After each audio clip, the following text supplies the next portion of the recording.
Hi there, friends. Thanks for tuning in to Monkey DFIC. Get ready for an incredible journey as we present what if Luffy ate Kaido's devil fruit. If you find our stories entertaining, a simple like and subscribe would mean everything to us. Your support motivates us to create more. Here we go. Chapter 1, Dragons Awakening. The sky above Onigashima cracked open. Lightning tore through clouds the color of bruises as Kaido crashed to the ground, his massive dragon form creating a crater that shook the entire floating island. Luffy stood on shaking legs, his body steaming from Gear 5th, the white hair slowly fading back to black as his rubbery limbs struggled to maintain their form. "It's over," Luffy gasped, his fist still raised. Around him, the battlefield had gone silent. After hours, days, of fighting, the seemingly immortal Kaido lay defeated.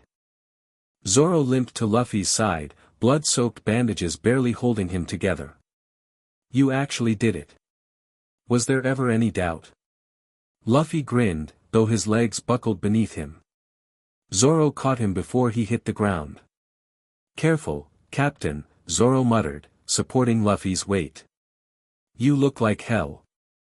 Kaido's massive dragon form began to shimmer, shrinking back to his human appearance. The Emperor of the Sea lay broken but still conscious, blood pooling beneath him as he stared up at the sky.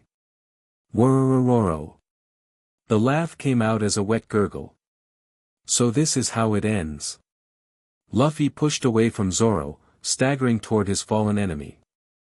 "It doesn't have to end like this, Kaido. Surrender." The Beast Pirate Emperor's eyes found Luffy's. "Surrender? You still don't understand a thing about what it means to be at the top." Blood trickled from the corner of his mouth as he smiled. "The only escape is death." Something changed in the air, a pressure, a ripple of energy that made the hairs on Luffy's arms stand up. Kaido's body began to glow with a strange blue light. "Everyone back." Robin's voice cut through the moment. She rushed forward, her face pale. "His devil fruit, something's happening." Kaido's body convulsed, the blue light growing brighter. "You wanted my power, Joy Boy? Then take it." He thrust his hand upward, directly at Luffy. The blue energy exploded outward from Kaido's body, tendrils of light snaking through the air like living things. Before anyone could move, the tendrils shot toward Luffy, wrapping around his limbs, his torso, slithering into his mouth and nostrils. "Luffy!"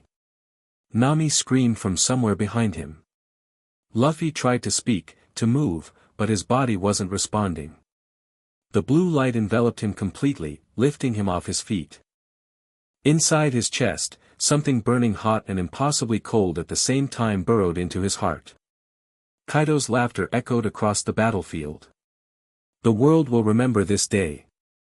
The day the fish fruit chose a new master." His voice grew weaker with each word until he slumped back, the light fading from his eyes as his body crumbled to dust. The blue energy compressed, driving itself into Luffy's body with such force that it sent a shockwave across the battlefield, knocking everyone back.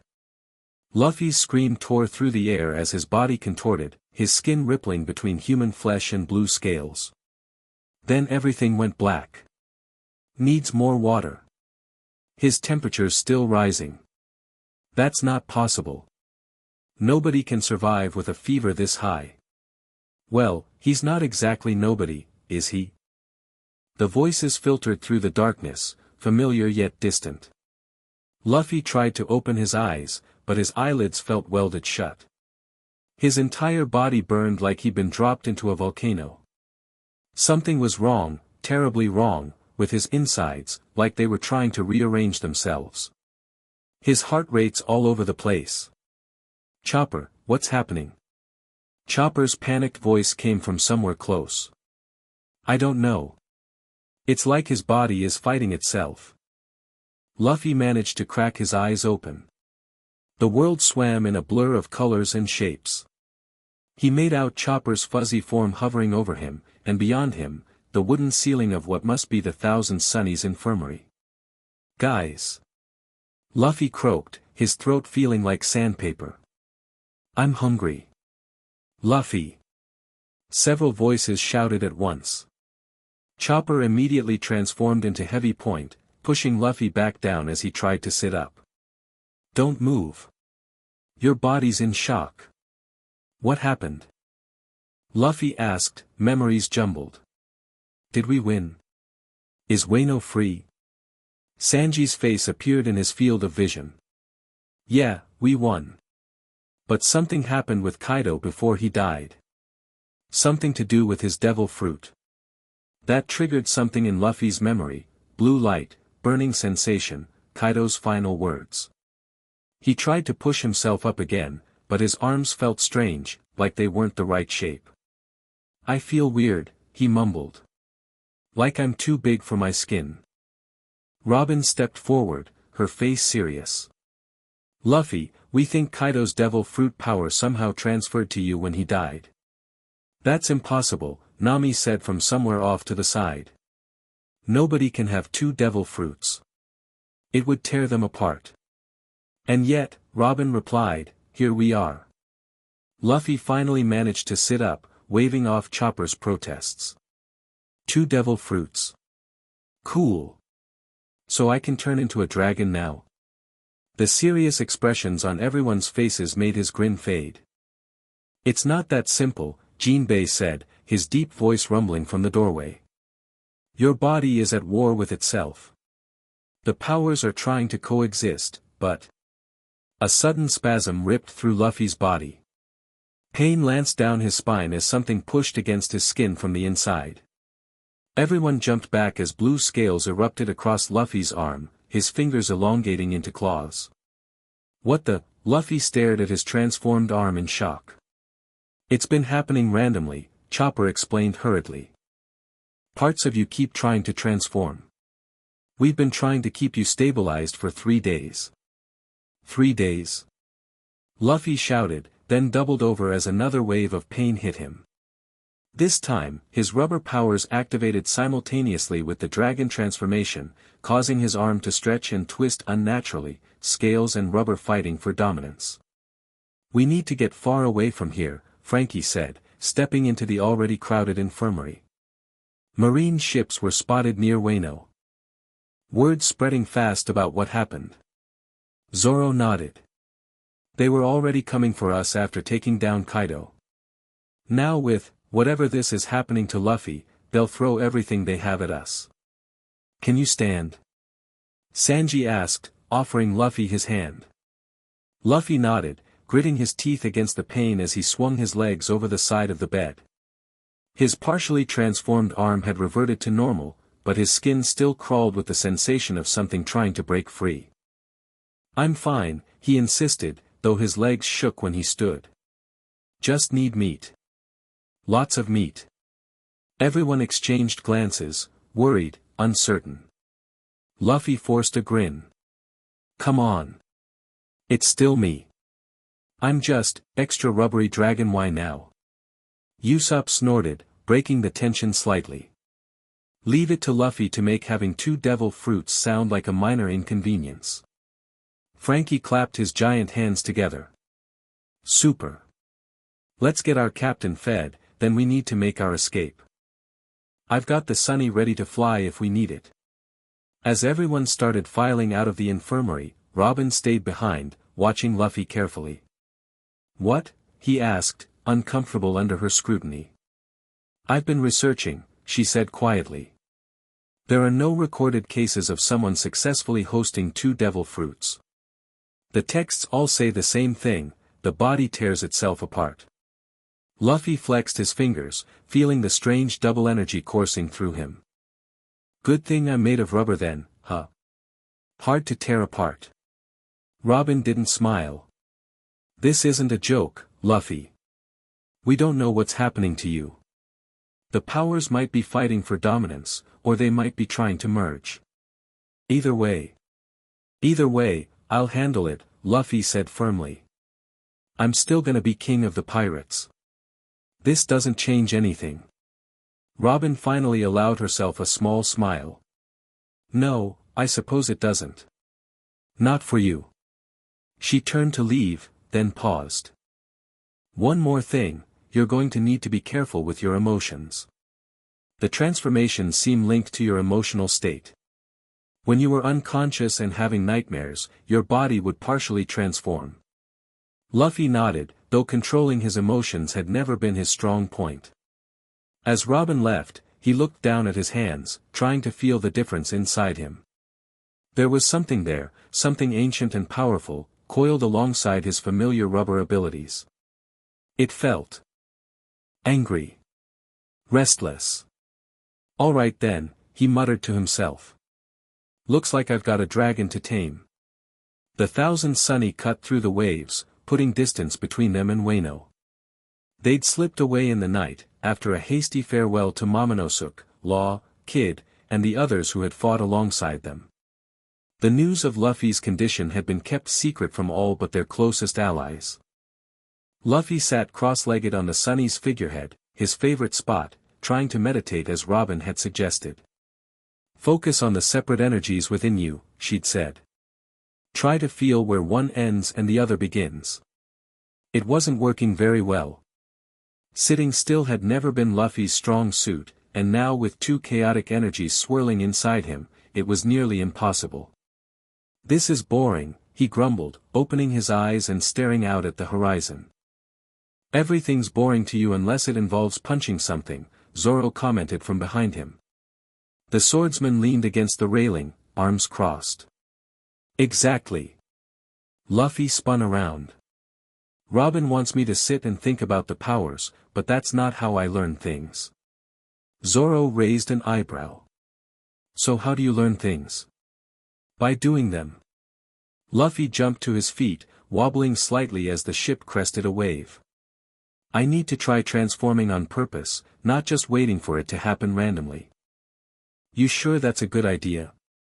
Zoro asked, though he didn't look particularly concerned. Chopper's worried about putting too much strain on your body. Luffy grinned. Only one way to find out. Before Zoro could respond, Luffy clenched his fists and concentrated on the new energy inside him, the cool, ancient power that felt like deep waters and storm winds. He tried to pull it forward, the way he activated his gear transformations. For a moment, nothing happened. Then his skin began to tingle, a rushing sensation flooding through his veins. Blue scales erupted across his arms, spreading rapidly up to his shoulders. His fingers elongated, nails hardening into claws. The transformation continued up his neck, across his face, as his teeth sharpened to points. Whoa! Luffy examined his transformed arms with excitement. Check it out, Zoro. I'm part dragon. Zoro's eye had widened slightly, the closest thing to surprise he usually showed. That's actually impressive.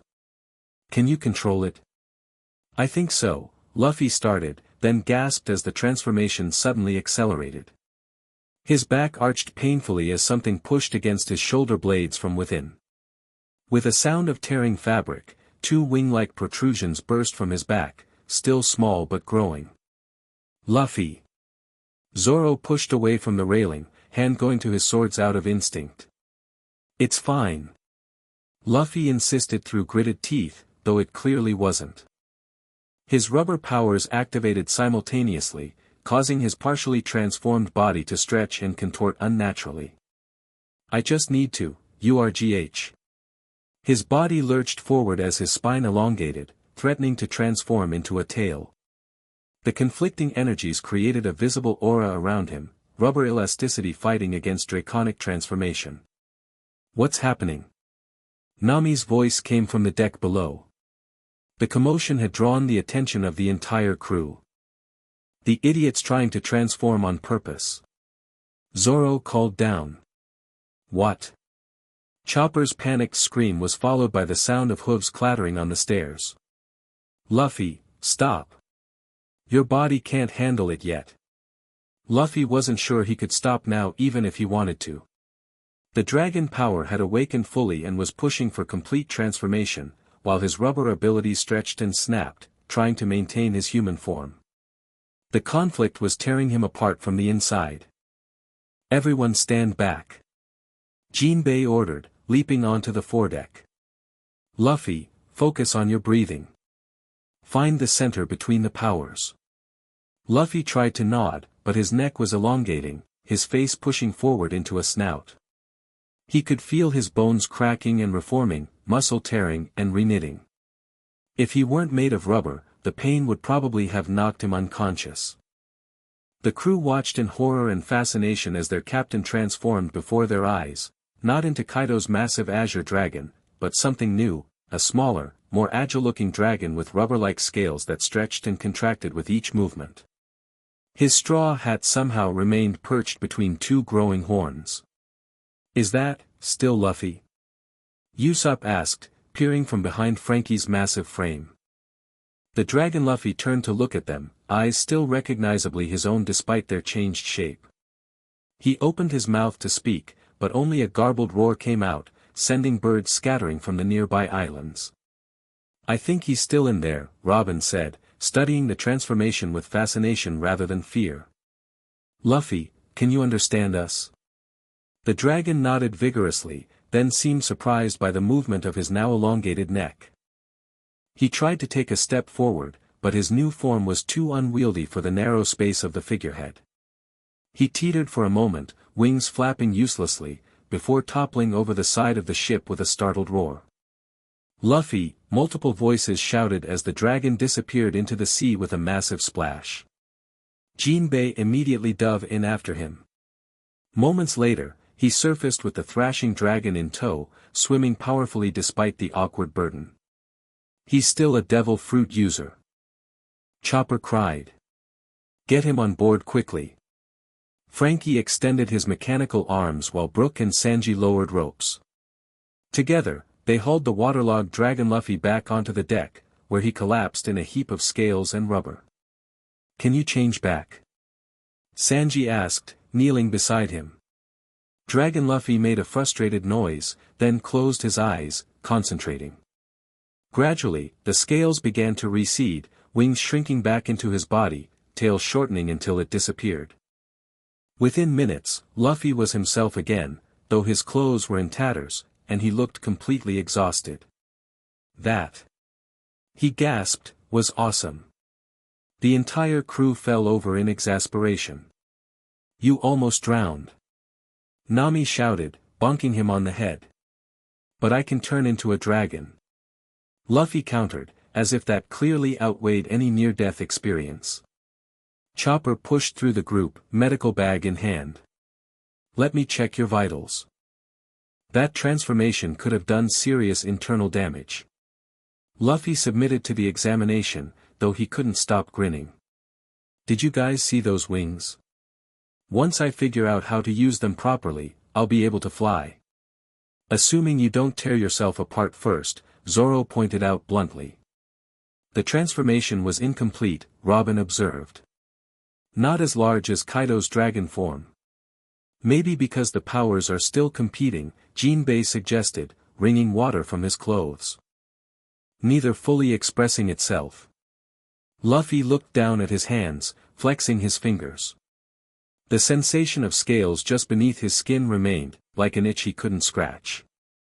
It felt natural. Like the power wanted to come out. "That's what concerns me," Chopper said, listening to Luffy's heart with his stethoscope.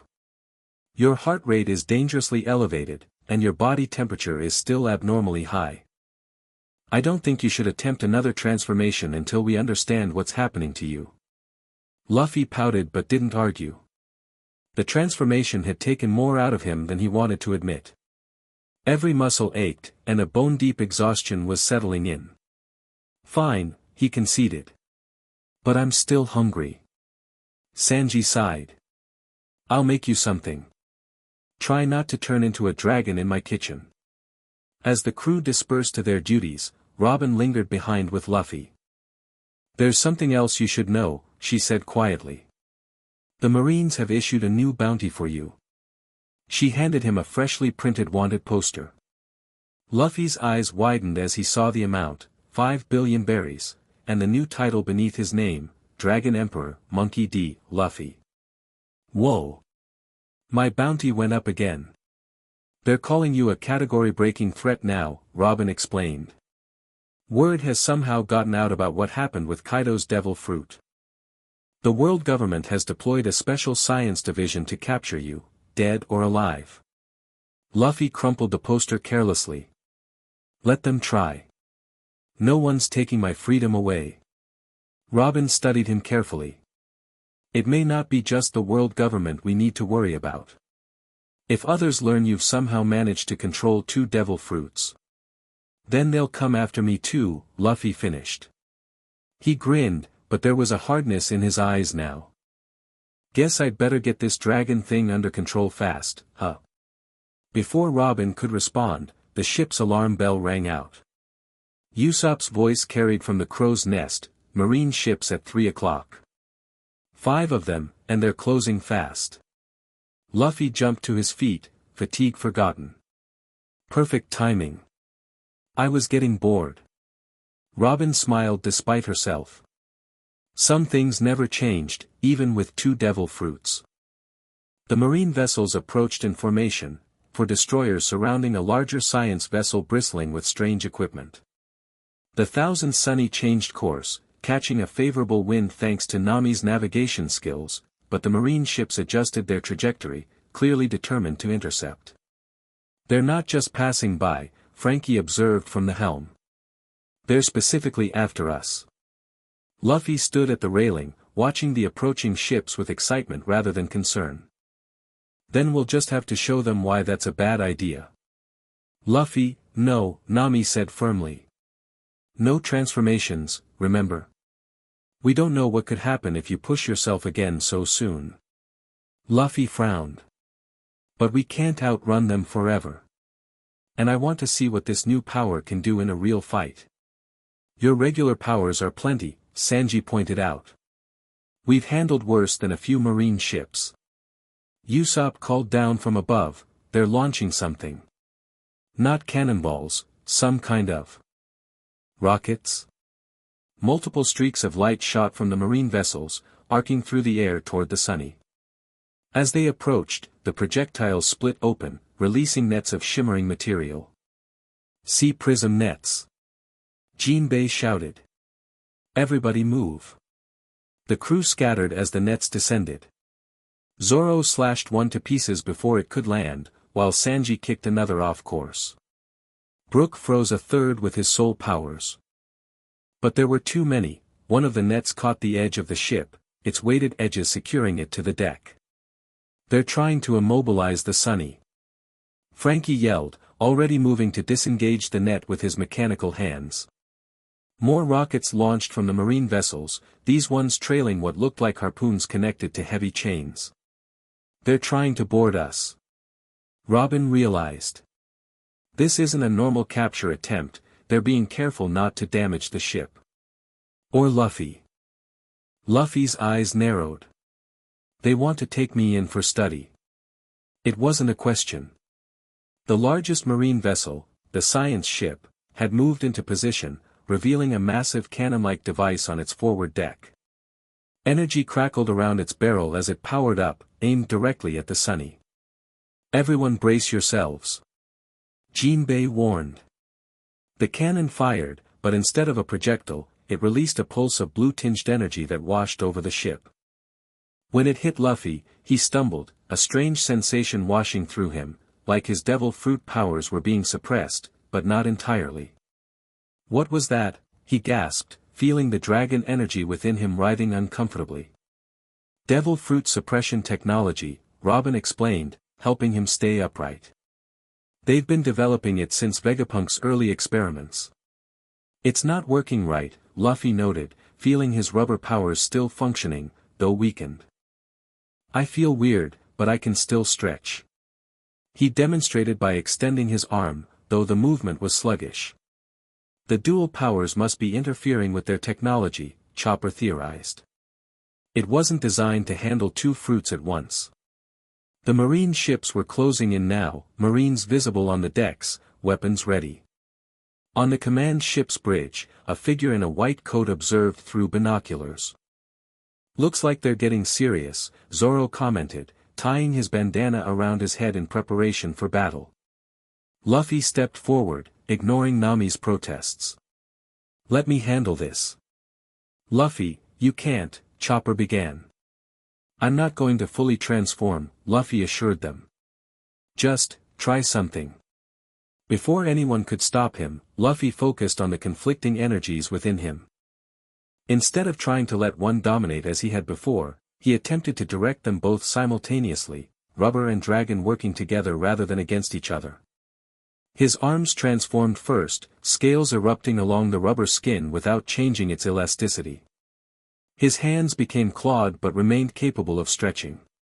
The transformation continued across his torso, a partial dragon form that maintained his human mobility.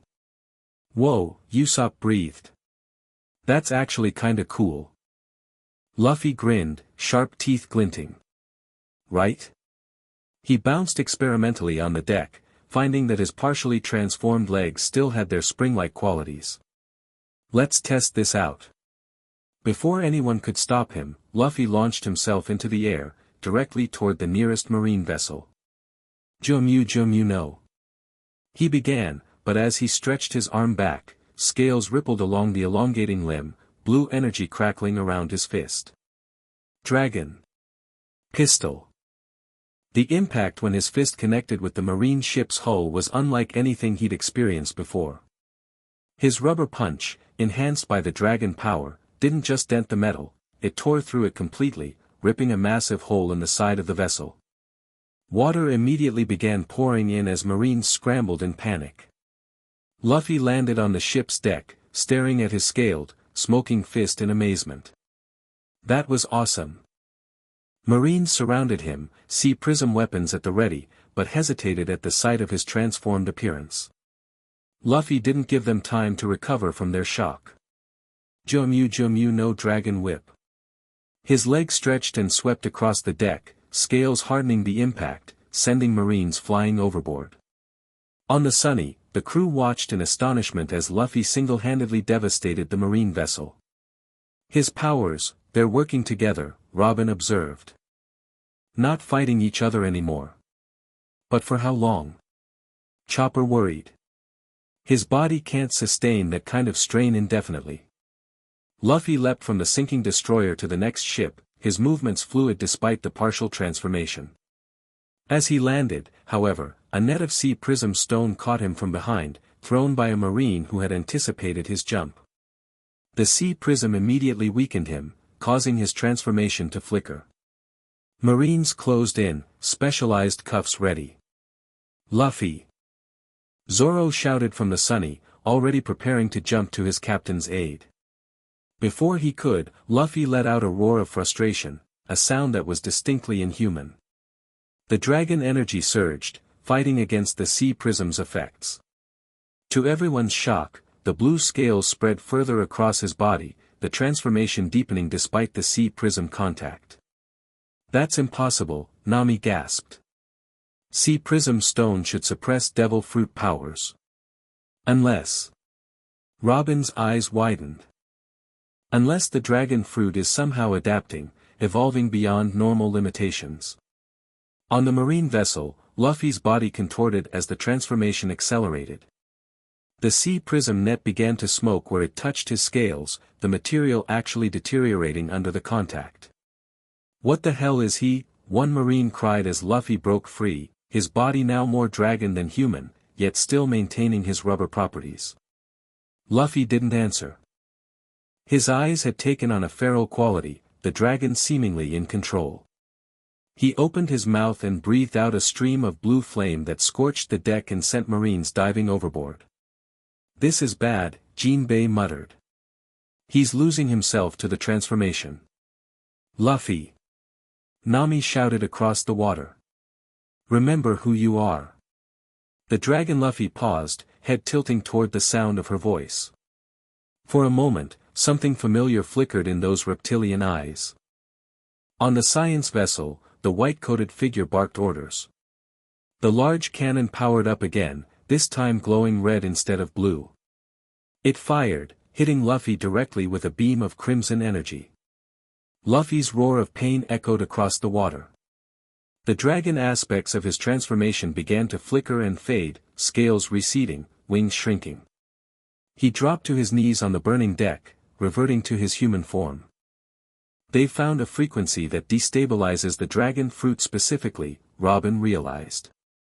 "They're trying to separate the powers." Before the Marines could capture the weakened Luffy, Sanji was in motion, using Skywalk to cross the distance between ships. He landed beside Luffy, kicking away the approaching Marines. "Time to go, Captain," he said, hoisting the semi-conscious Luffy onto his shoulder. The science vessel's cannon was powering up for another shot when a massive water spout erupted beside it. Jinbei, in the water, was using fishman karate to create a distraction. "Now, Frankie!" Zoro shouted. Coup de burst. Frankie activated the Sunny's emergency propulsion system. The ship shot forward on a blast of compressed air, positioning itself between the marine vessels. Sanji leapt from the destroyer's deck, Luffy in tow, just as Brook and Robin cleared the Sunny's deck of remaining sea prism nets. They landed safely as Chopper rushed forward to check on Luffy. "Hold on tight, everyone," Nami called as Frankie prepared another coup de burst to escape. Jinbei surfaced alongside the ship, quickly climbing aboard. The Sunny blasted away from the marine formation, leaving the damaged vessels behind. The science ship attempted pursuit, but with two of its escort destroyers crippled, it couldn't maintain the chase.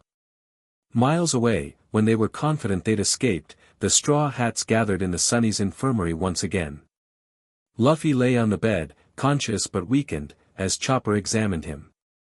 "That red beam did something to the dragon powers," Luffy explained, wincing as Chopper prodded a tender spot on his ribs. "It felt like it was being ripped out of me." "The world government must have been studying Kaido's powers for years," Robin theorized. "They've developed technology specifically designed to counter it." "But not both powers simultaneously," Frankie pointed out. "That's why the first suppression beam didn't work properly." Luffy sat up, ignoring Chopper's protests. "Did you guys see what I did, though? When I combined the powers instead of letting them fight each other?" "We saw," Zoro confirmed. "It was impressive. But dangerous," Chopper insisted. "Your vital signs went haywire when you transformed. And when you started losing control." Luffy's excitement dimmed slightly. "Yeah, that was weird. It felt like the dragon was thinking for me for a minute there." "Kaido's consciousness?" Robin suggested. "Or perhaps just the inherent nature of the fish fruit asserting itself." "Either way," Nami said firmly, "you need more practice before you try that again. We can't have you turning into a mindless dragon every time you use your powers." Luffy nodded, uncharacteristically serious. "I felt it, though, when you called out to me. It helped me remember myself." He looked around at his crew, a smile returning to his face. "As long as you guys are around, I won't lose myself." "That's all very touching," Sanji said dryly, "but those Marines will be back, and probably with reinforcements. We need somewhere to lay low while you figure out how to control these new powers." Nami unrolled a map on the nearby table. "I've been thinking about that. There's an island chain here," she pointed, "known for strange magnetic properties that interfere with log poses and communications. The Marines tend to avoid it because of navigation difficulties." "Sounds perfect," Usopp agreed. "Isolated, hard to find, probably no civilization to freak out when Luffy accidentally goes full dragon." "I won't accidentally go full dragon," Luffy protested, then paused. "Probably." Jinbei studied the map. "Those islands lie at the convergence of three major currents. The waters will be treacherous. But you can guide us through," Nami pointed out. "The real question," Brook interjected, "is whether these islands have any resources we can use. Food, fresh water, medical supplies. And research materials," Robin added. "I need to learn more about what's happening to Luffy's body. There might be historical records of similar cases." Luffy's stomach growled loudly, interrupting the conversation. He grinned sheepishly. Whatever we decide, can we decide it after dinner? Transforming makes me really hungry. Sanji rolled his eyes but headed for the kitchen. I'll make enough for 3, since you'll probably eat for that many now. As the crew dispersed, Zoro lingered behind with Luffy. When they were alone, he fixed his captain with a serious look. You're not telling them everything, are you? Luffy's smile faltered slightly. What do you mean? I saw your face when you were transforming. There was something else happening, something you're not saying. Luffy was quiet for a moment, an unusual state for him. Finally, he sighed. When I was in dragon form, I could see memories. Not mine. Kaido's. Zoro's eye narrowed. What kind of memories? Fragments. Nothing clear. But. Luffy looked down at his hands. I think there's more to these powers than just transformation. I think I got something else from Kaido, knowledge, history. Something important. About what? About Joy Boy. About the Void Century. Luffy met Zoro's gaze. About the One Piece. Zoro's expression remained neutral, but he gripped his swords a little tighter. And you didn't want to tell the others because. Because I don't understand it yet. And because. Luffy hesitated. Because I'm not sure if it's Kaido's memories influencing me, or if they're real. I need to figure that out first. Zoro nodded slowly. Fair enough. But don't keep secrets from us for too long. We're in this together. I know. Luffy's trademark grin returned. Now help me to the kitchen before Sanji eats all the food. The next morning, the Sunny approached the island chain Nami had identified. True to her predictions, the ship's navigation instruments began behaving erratically as they drew closer. Compass needles spun wildly, the log poles jerked in random directions, and even their transponder snails fell mysteriously silent. This place is giving me the creeps, Usopp muttered, eyeing the approaching islands nervously. There were 5 islands in the cluster, arranged in a rough circle. Unlike typical Grand Line islands, these seemed almost artificially positioned, their beaches forming a perfect ring around a central lagoon of unusually calm water. It's like they were placed here, Robin observed from the deck, notebook in hand. The geological formation doesn't match natural island development. Luffy, recovered from yesterday's ordeal, bounced excitedly at the railing. Maybe they're hiding something cool. Like a giant ancient weapon or a mountain of meat. Or they could just be normal, boring islands that happen to be weirdly placed, Nami countered, though she didn't sound convinced. As they navigated into the central lagoon, the water beneath the Sunny changed color, from the deep blue of the open sea to a shimmering, almost metallic silver. What the hell? Frankie leaned over the side. This isn't natural. Jinbei dipped his hand into the water, then pulled it back sharply. There's energy in this water, something like electricity, but not quite. Is it dangerous? Chopper asked worriedly. Not immediately, Jinbei replied. But I wouldn't swim in it for long periods. Luffy, of course, had stopped listening after, not immediately dangerous. He stretched his arm across to the nearest island, grabbing a tree branch. Luffy, wait, several voices called simultaneously. Too late. With a whoop of excitement, Luffy launched himself across the water, flying through the air toward the island. As he crossed the boundary between the silver water and the shore, a visible ripple of energy surged across the lagoon. Luffy's trajectory suddenly altered, as if he'd hit an invisible wall, sending him tumbling onto the beach in an undignified heap. Ow wow, he groaned, sitting up and rubbing his head. Then he froze, eyes widening. The energy inside him, the dual powers of rubber and dragon, were surging, responding to whatever force permeated this place. His skin began to shimmer, patches of scales appearing and disappearing randomly across his body.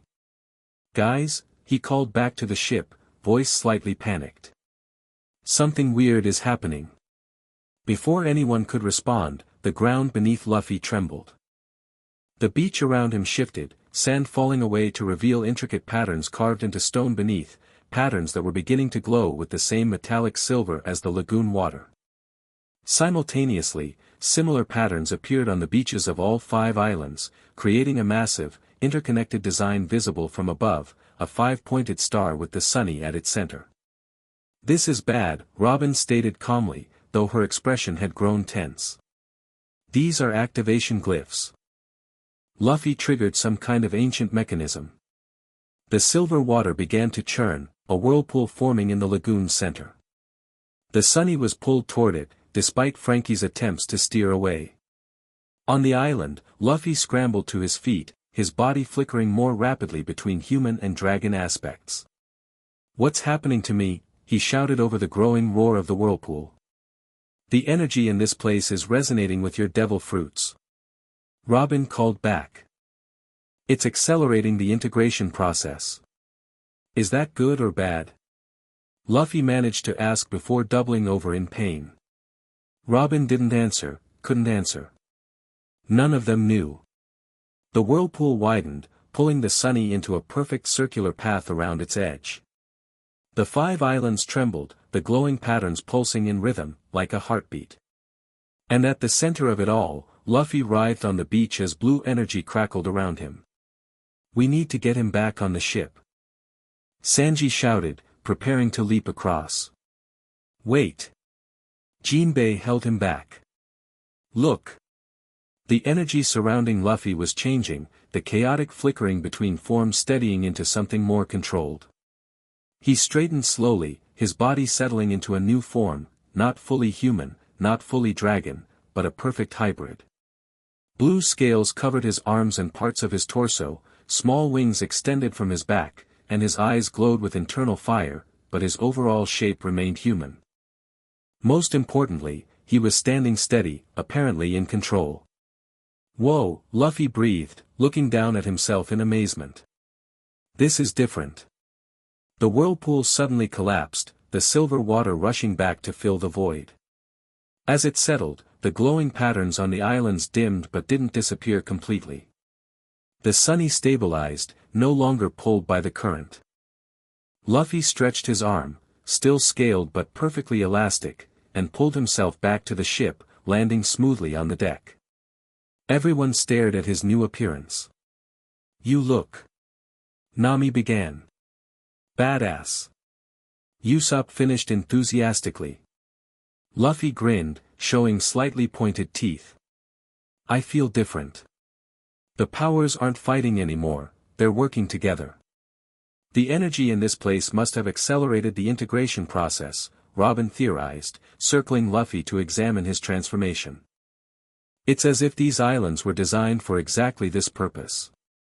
"For combining devil fruits?" Zoro asked skeptically. "That's supposed to be impossible." "Many things are supposed to be impossible until someone does them," Robin replied with a small smile. Luffy flexed his clawed hands, testing his new form. "I can feel both powers clearly now.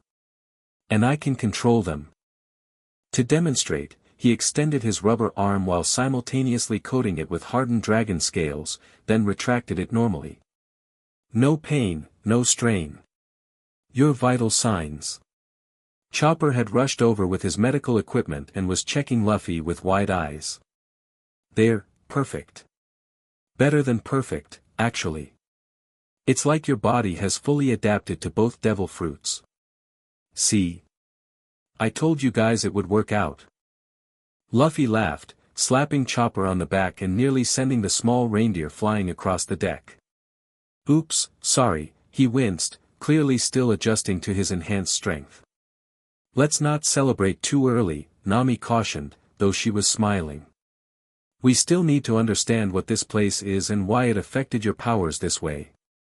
And we need to make sure the transformation is stable," Chopper added. "Can you change back to fully human form?" Luffy concentrated for a moment. The scales receded, wings folding back into his body, eyes returning to normal. Within seconds, he appeared entirely human again. "And dragon form?" Robin prompted. Another moment of concentration, and Luffy transformed into a sleeker, more agile version of Kaido's dragon, smaller but powerful looking, with rubber-like properties visible in the way his scales stretched and contracted with each movement. "This is so cool," he roared, voice deeper but still recognizably Luffy's. He changed back to his hybrid form, then human again, shifting between states with apparent ease. "It seems you've gained complete control," Jinbei observed. "These islands must hold some connection to devil fruits.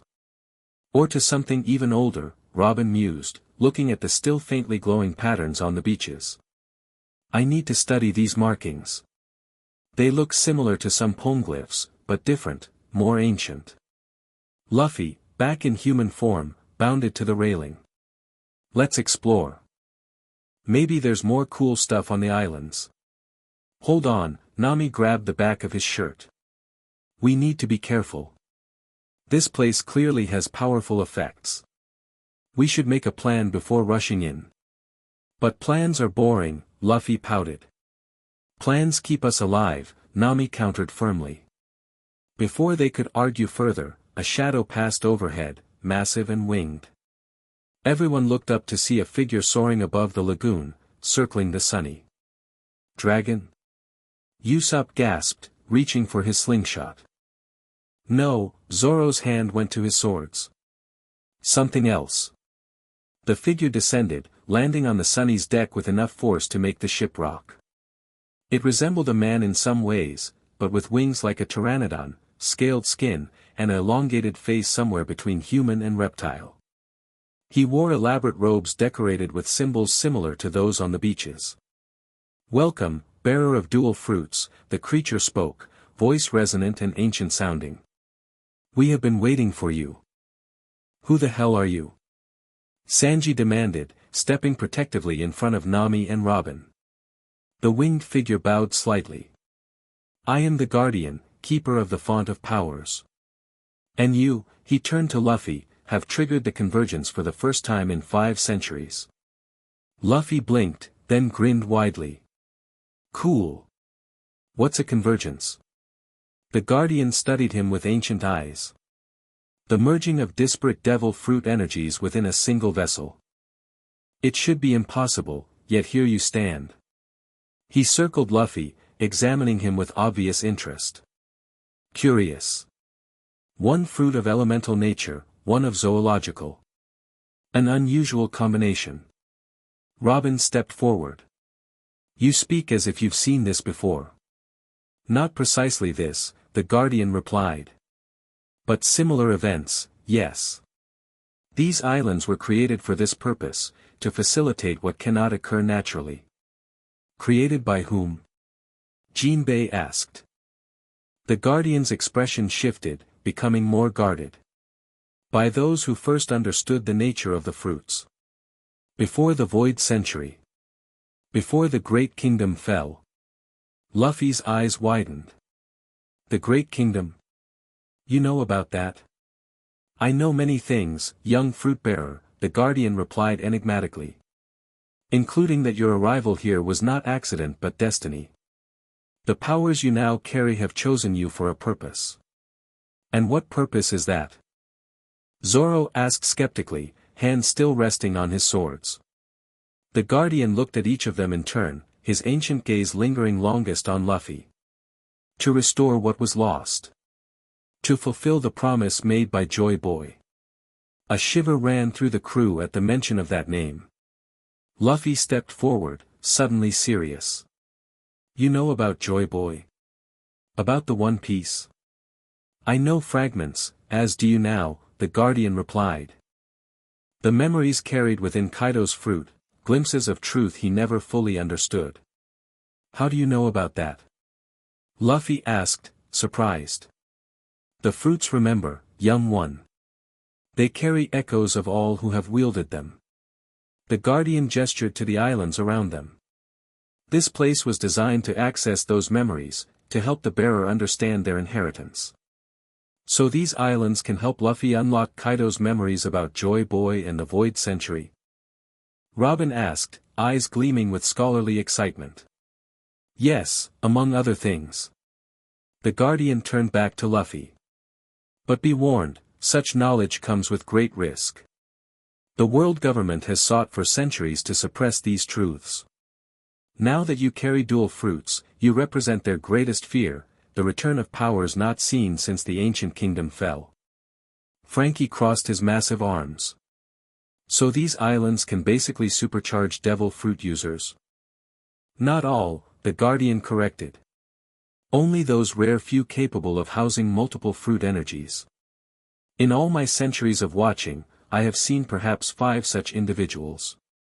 And what happened to them? Chopper asked nervously. The Guardian's expression darkened. 3 destroyed themselves, unable to control the conflicting powers.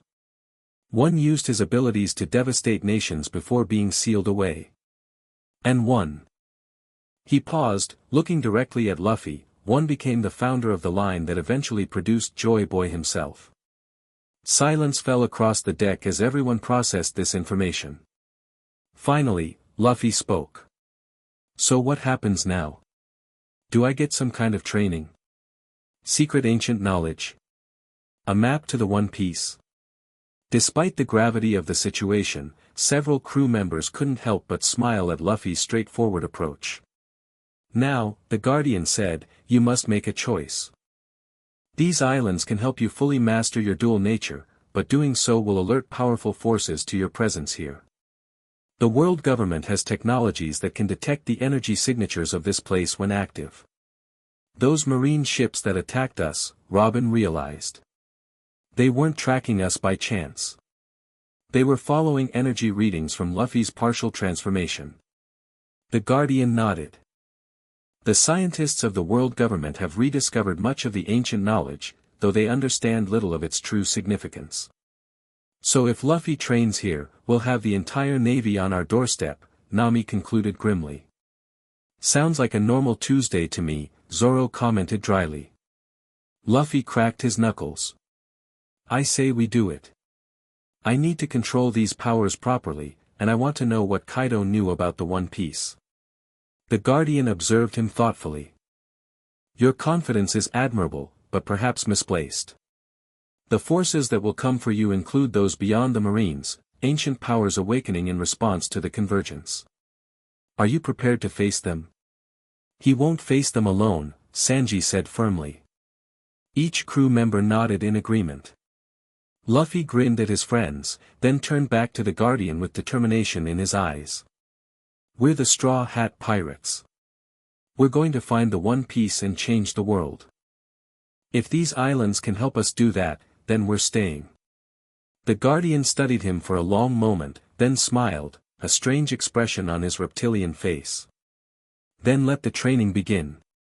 But first, there is something you should see, something Kaido himself never found, despite centuries of searching. He spread his wings and gestured toward the central island of the cluster. The truth about the devil fruits awaits. Are you ready, Straw Hat Luffy? Luffy's eyes gleamed with excitement. I was born ready. Let's go. And with that, the Straw Hats prepared to embark on yet another adventure, one that would test not only Luffy's new powers but the very foundations of everything they thought they knew about the world.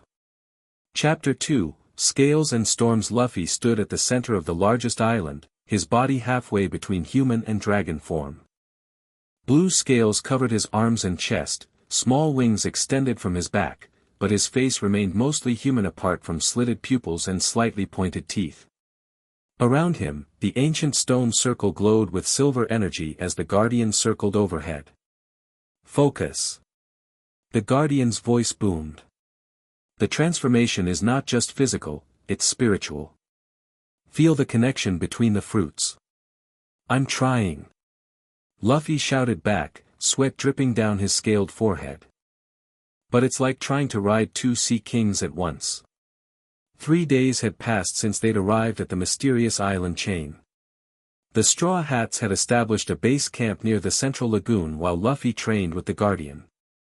The rest of the crew divided their time between exploring the islands, maintaining watch for approaching threats, and studying the ancient ruins scattered across all 5 islands. Luffy gritted his teeth and pushed harder. The dual energies within him surged, racing through his veins like liquid fire and ice. Unlike his previous transformations, he was now trying to access both powers simultaneously but independently, channeling dragon flame through one arm and rubber expansion through the other. "You're fighting yourself," the Guardian observed, landing beside him with a flutter of leathery wings. "The powers are not separate entities to be controlled. They are aspects of yourself now." "That doesn't make any sense," Luffy complained, letting his transformation fade as he flopped onto his back, exhausted. "How can they both be me when one is rubber and one is dragon?" The Guardian's expression might have been a smile, it was hard to tell with his reptilian features. "Consider this, your body is like the sea.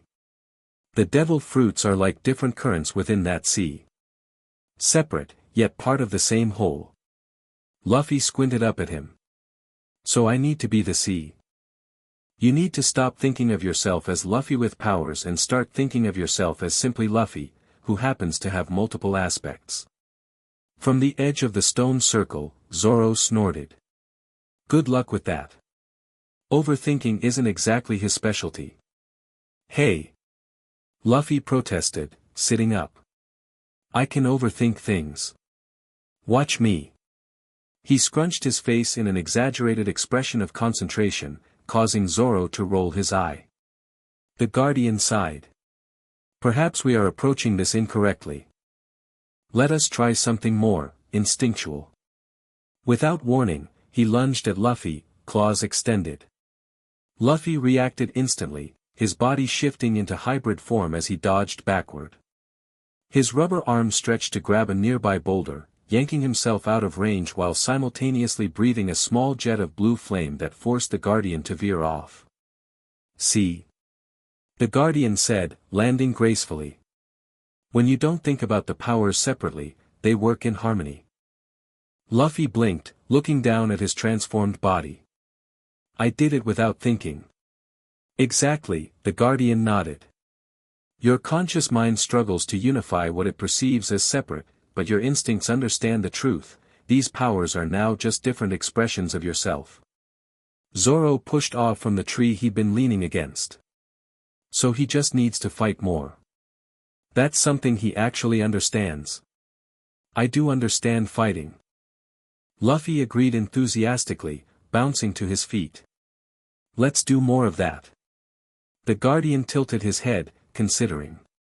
"Perhaps combat training would be more productive. But not with your swordsman friend." He turned toward the camp.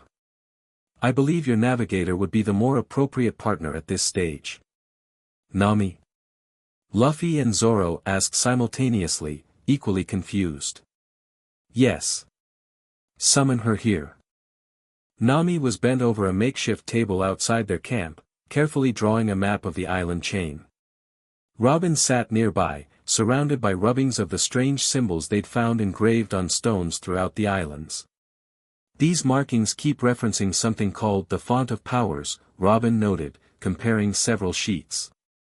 "The same term the Guardian used when we arrived." "Any idea what it means?" Nami asked, not looking up from her mapping. "Based on context, I believe it refers to the origin of devil fruits, perhaps literally. A physical source from which they spring." Nami paused, pencil hovering above the paper. "You think devil fruits grow somewhere specific? Like a tree or something?"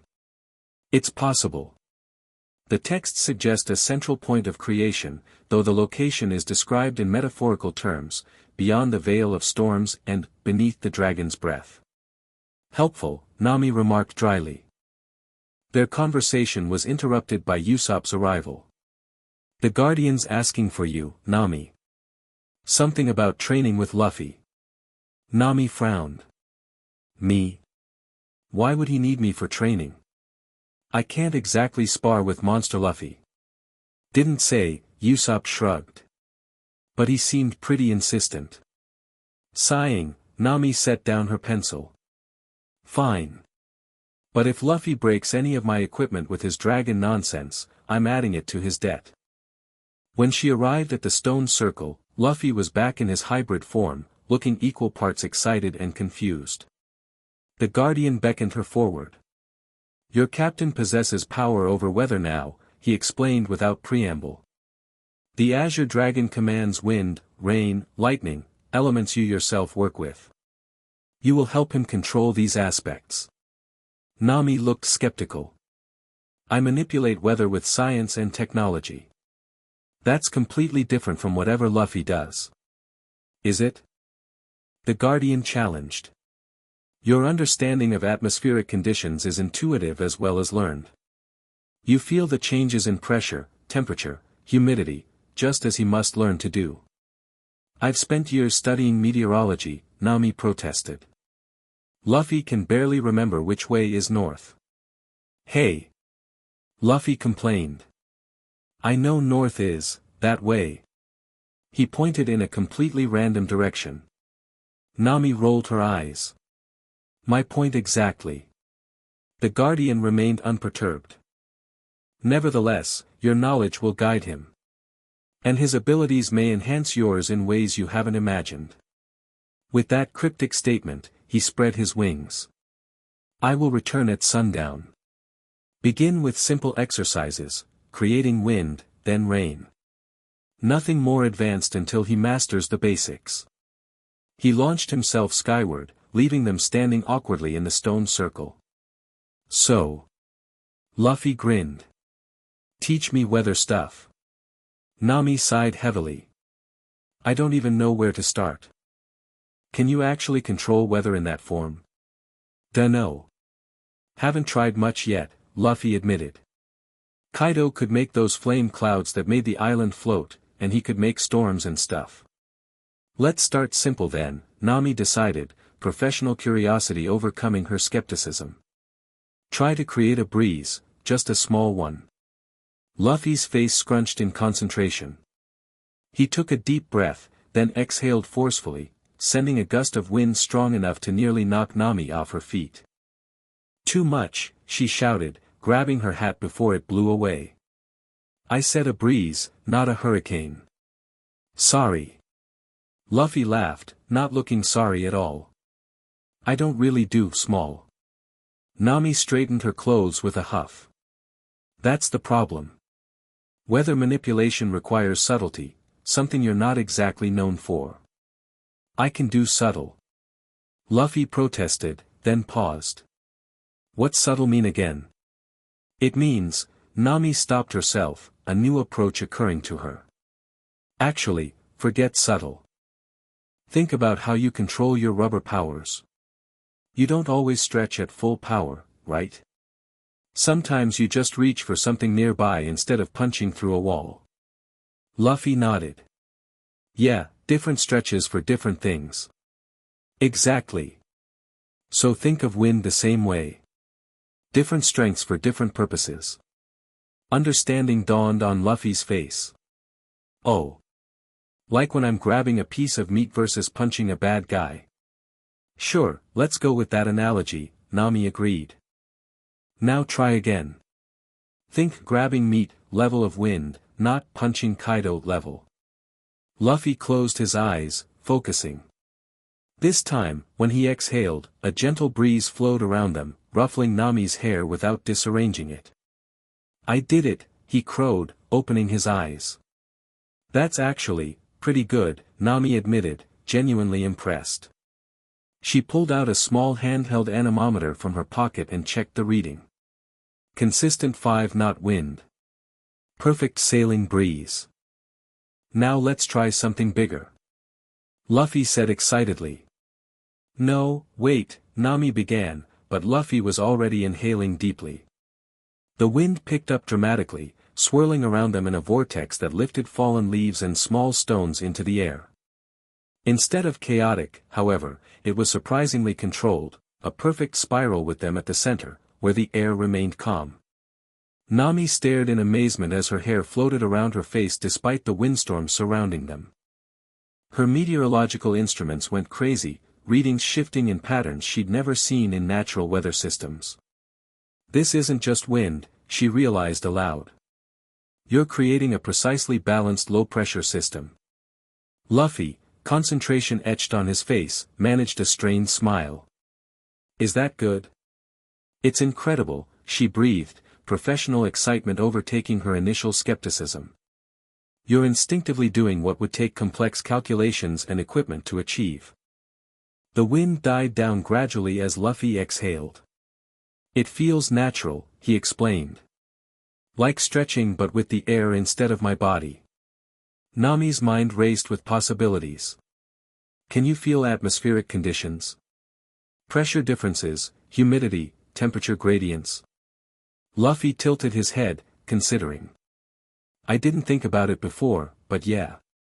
It's like. I can sense the shape of the air. He pointed east.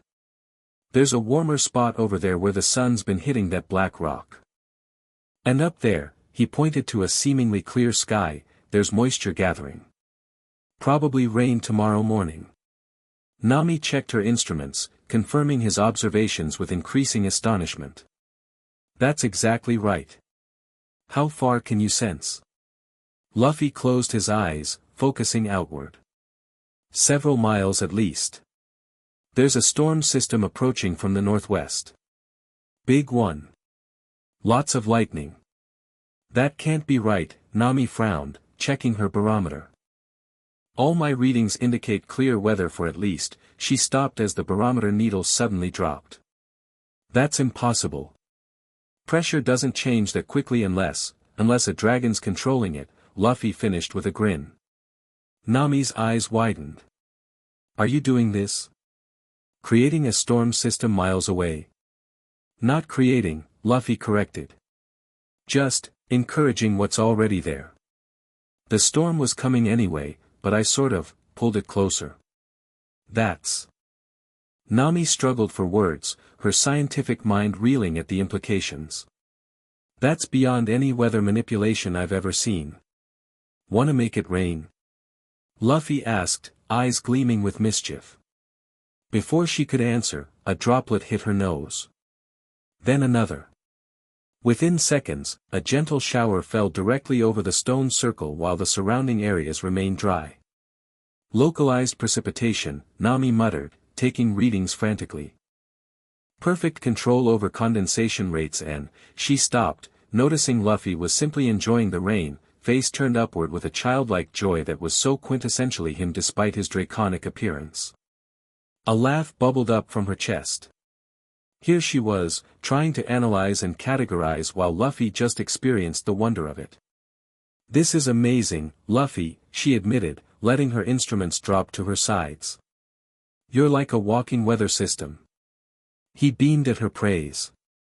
And you're helping me control it. The Guardian was right, you're the perfect teacher for this. Speaking of control, she said, glancing at the sky, maybe dial back the storm you encouraged. The others might not appreciate getting soaked. Oh, right. Luffy concentrated again, and the localized rain shower tapered off. In the distance, the dark clouds that had been rapidly approaching slowed their advance, though they didn't dissipate entirely. I can't completely stop it, he explained. Just nudge it. It wants to go where it wants to go. That makes sense, Nami nodded. Weather systems follow physical laws.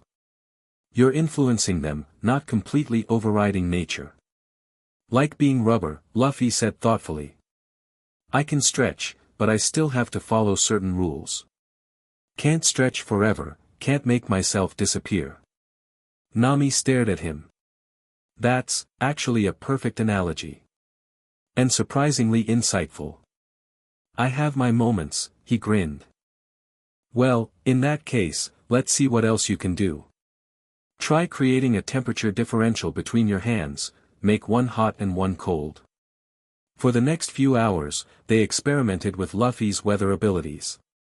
Nami guided him through increasingly complex manipulations, from simple temperature changes to creating miniature weather systems complete with tiny lightning bolts dancing between his fingertips. Her scientific knowledge combined with his instinctive control produced results that astounded them both.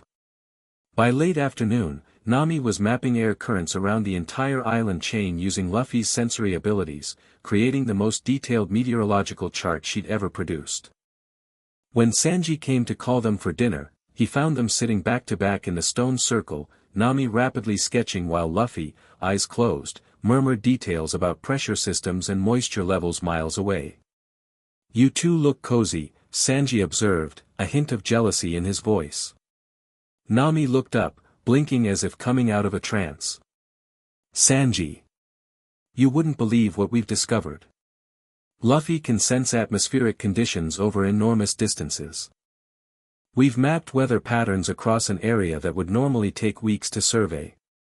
Luffy opened his eyes, his dragon features receding as his concentration broke. "Is it dinner time?" "I'm starving." "You're always starving," Sanji retorted, but there was no heat in it. "Yes, dinner's ready. The others are waiting." As they walked back to camp, Nami clutched her new weather maps to her chest, mind racing with possibilities. "We need to test the limits of your range. Tomorrow we should try seeing if you can influence weather systems beyond the visual horizon." "Sure, sounds fun." Luffy agreed easily. "But can we also do some fighting practice? All this weather stuff is cool, but I want to test my dragon fire too." "One thing at a time," Nami cautioned. "The Guardian said to master the basics first." Sanji glanced between them, noticing something had shifted in their dynamic. "You two seem to be getting along better than usual. Normally you'd have hit him at least twice by now, Nami." She considered this. "I guess it's easier to be patient when we're actually making progress. And it's fascinating from a scientific perspective. Plus Nami's really good at explaining stuff," Luffy added. "She doesn't make me feel stupid when I don't get it right away." Nami felt an unexpected warmth at the compliment. "Well, you're actually listening for once, instead of rushing ahead without thinking. See? Progress." Luffy laughed. At camp, they found the others gathered around a large bonfire. Frankie had constructed a makeshift pavilion using salvaged materials and canvas from the ship, creating a comfortable base that protected them from the elements while offering good visibility in all directions.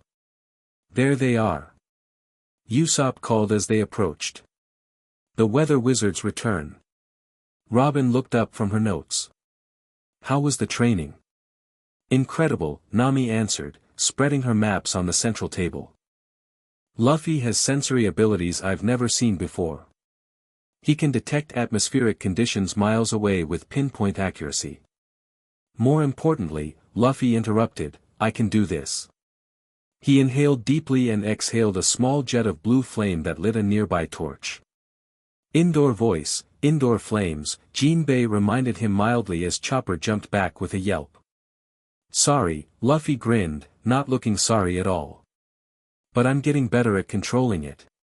"He actually is," Nami confirmed. The precision of his weather manipulation improved exponentially throughout the day. "Well, I've been making progress too," Robin said, pulling several sheets of parchment from her satchel. "I've managed to translate more of the inscriptions from the eastern island." Everyone gathered closer as she laid out her notes. According to these texts, these islands were created by an ancient civilization that predates even the Void Century. They were designed as a research center for studying and controlling devil fruit powers. "So the Guardian wasn't exaggerating," Frankie mused. "This place really was built specifically for devil fruit users." Robin nodded.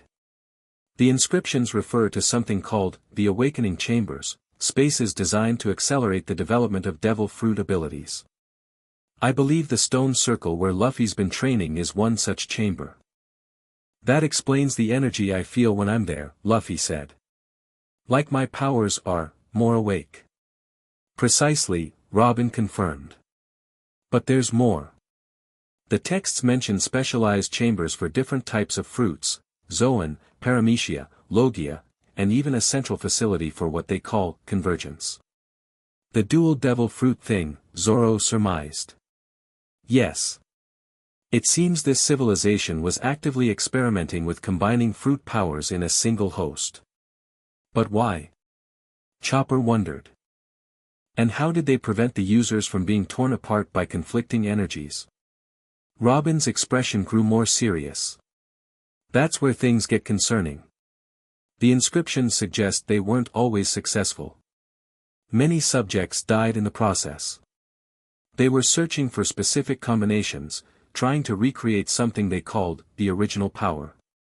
A heavy silence fell over the group. Original power? Brooke finally asked. What could that be? The texts aren't clear, Robin admitted. But they imply it was a power that existed before devil fruits were created, perhaps their source. The font of powers, Nami realized. That's what they were looking for. I believe so, Robin agreed. And based on the dating of these inscriptions, they were still searching when their civilization fell. Luffy, who had been uncharacteristically quiet, suddenly spoke up.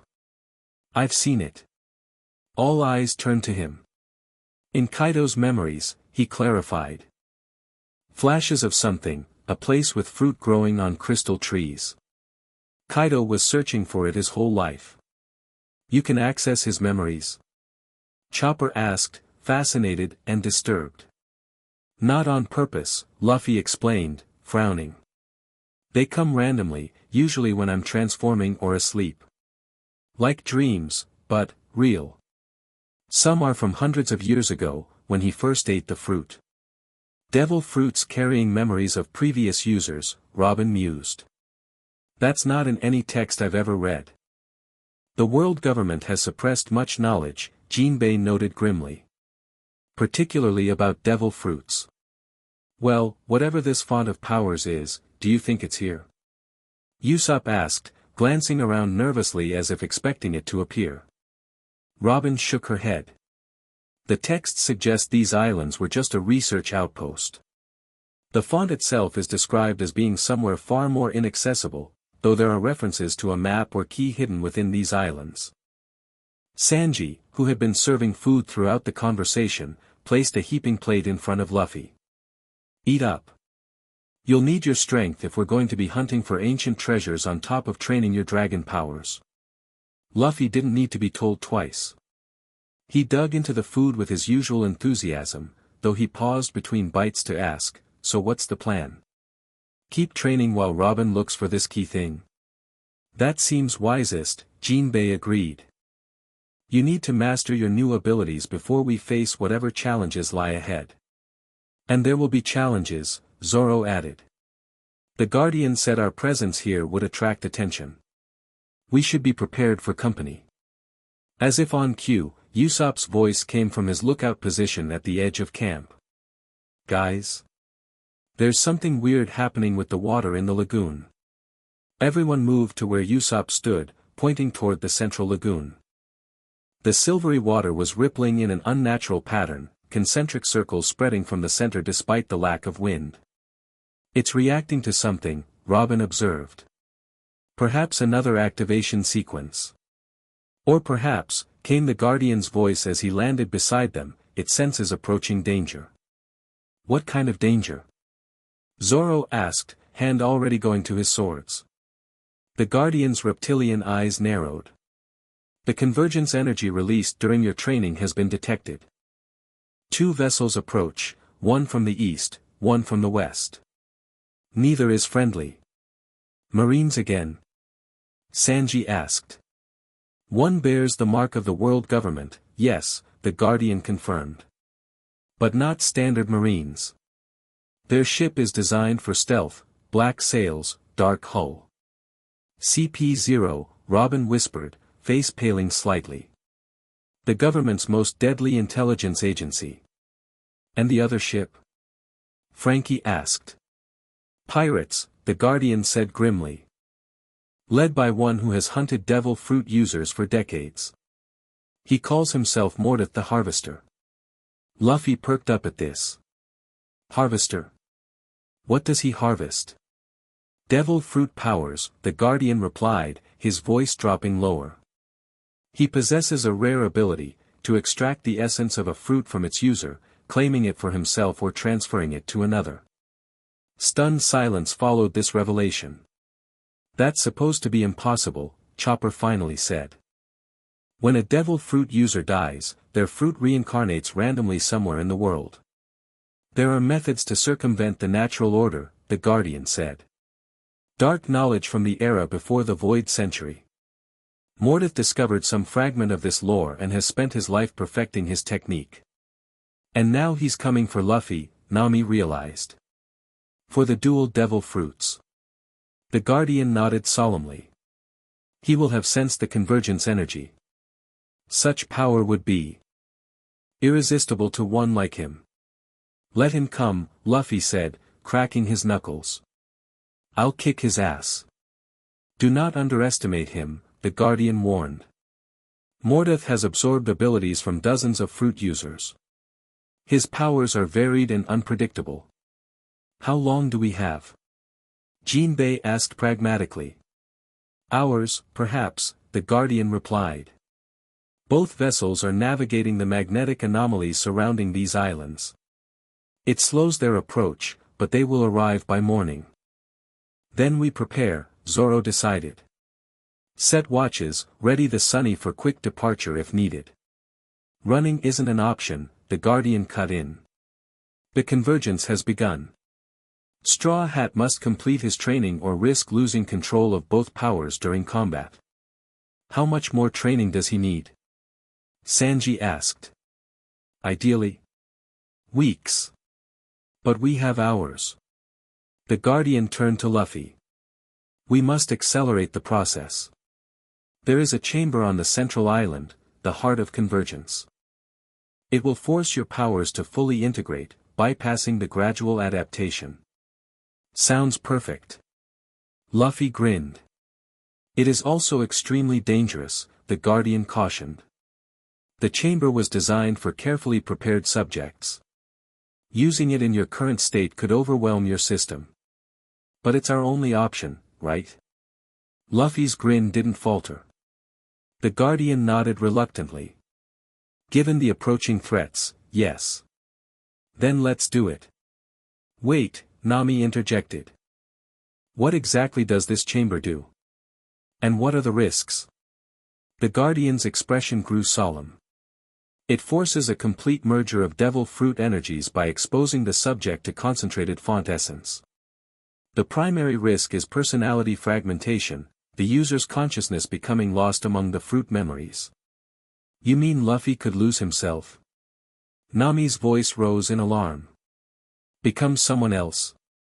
Or something else, the Guardian confirmed. Many subjects emerged with their personalities altered or completely replaced by aspects of their fruits. That's a risk we can't take, Zoro stated flatly. I agree, Jinbei added. We'll face these threats with the abilities we have. Luffy, however, had grown unusually quiet, his expression thoughtful.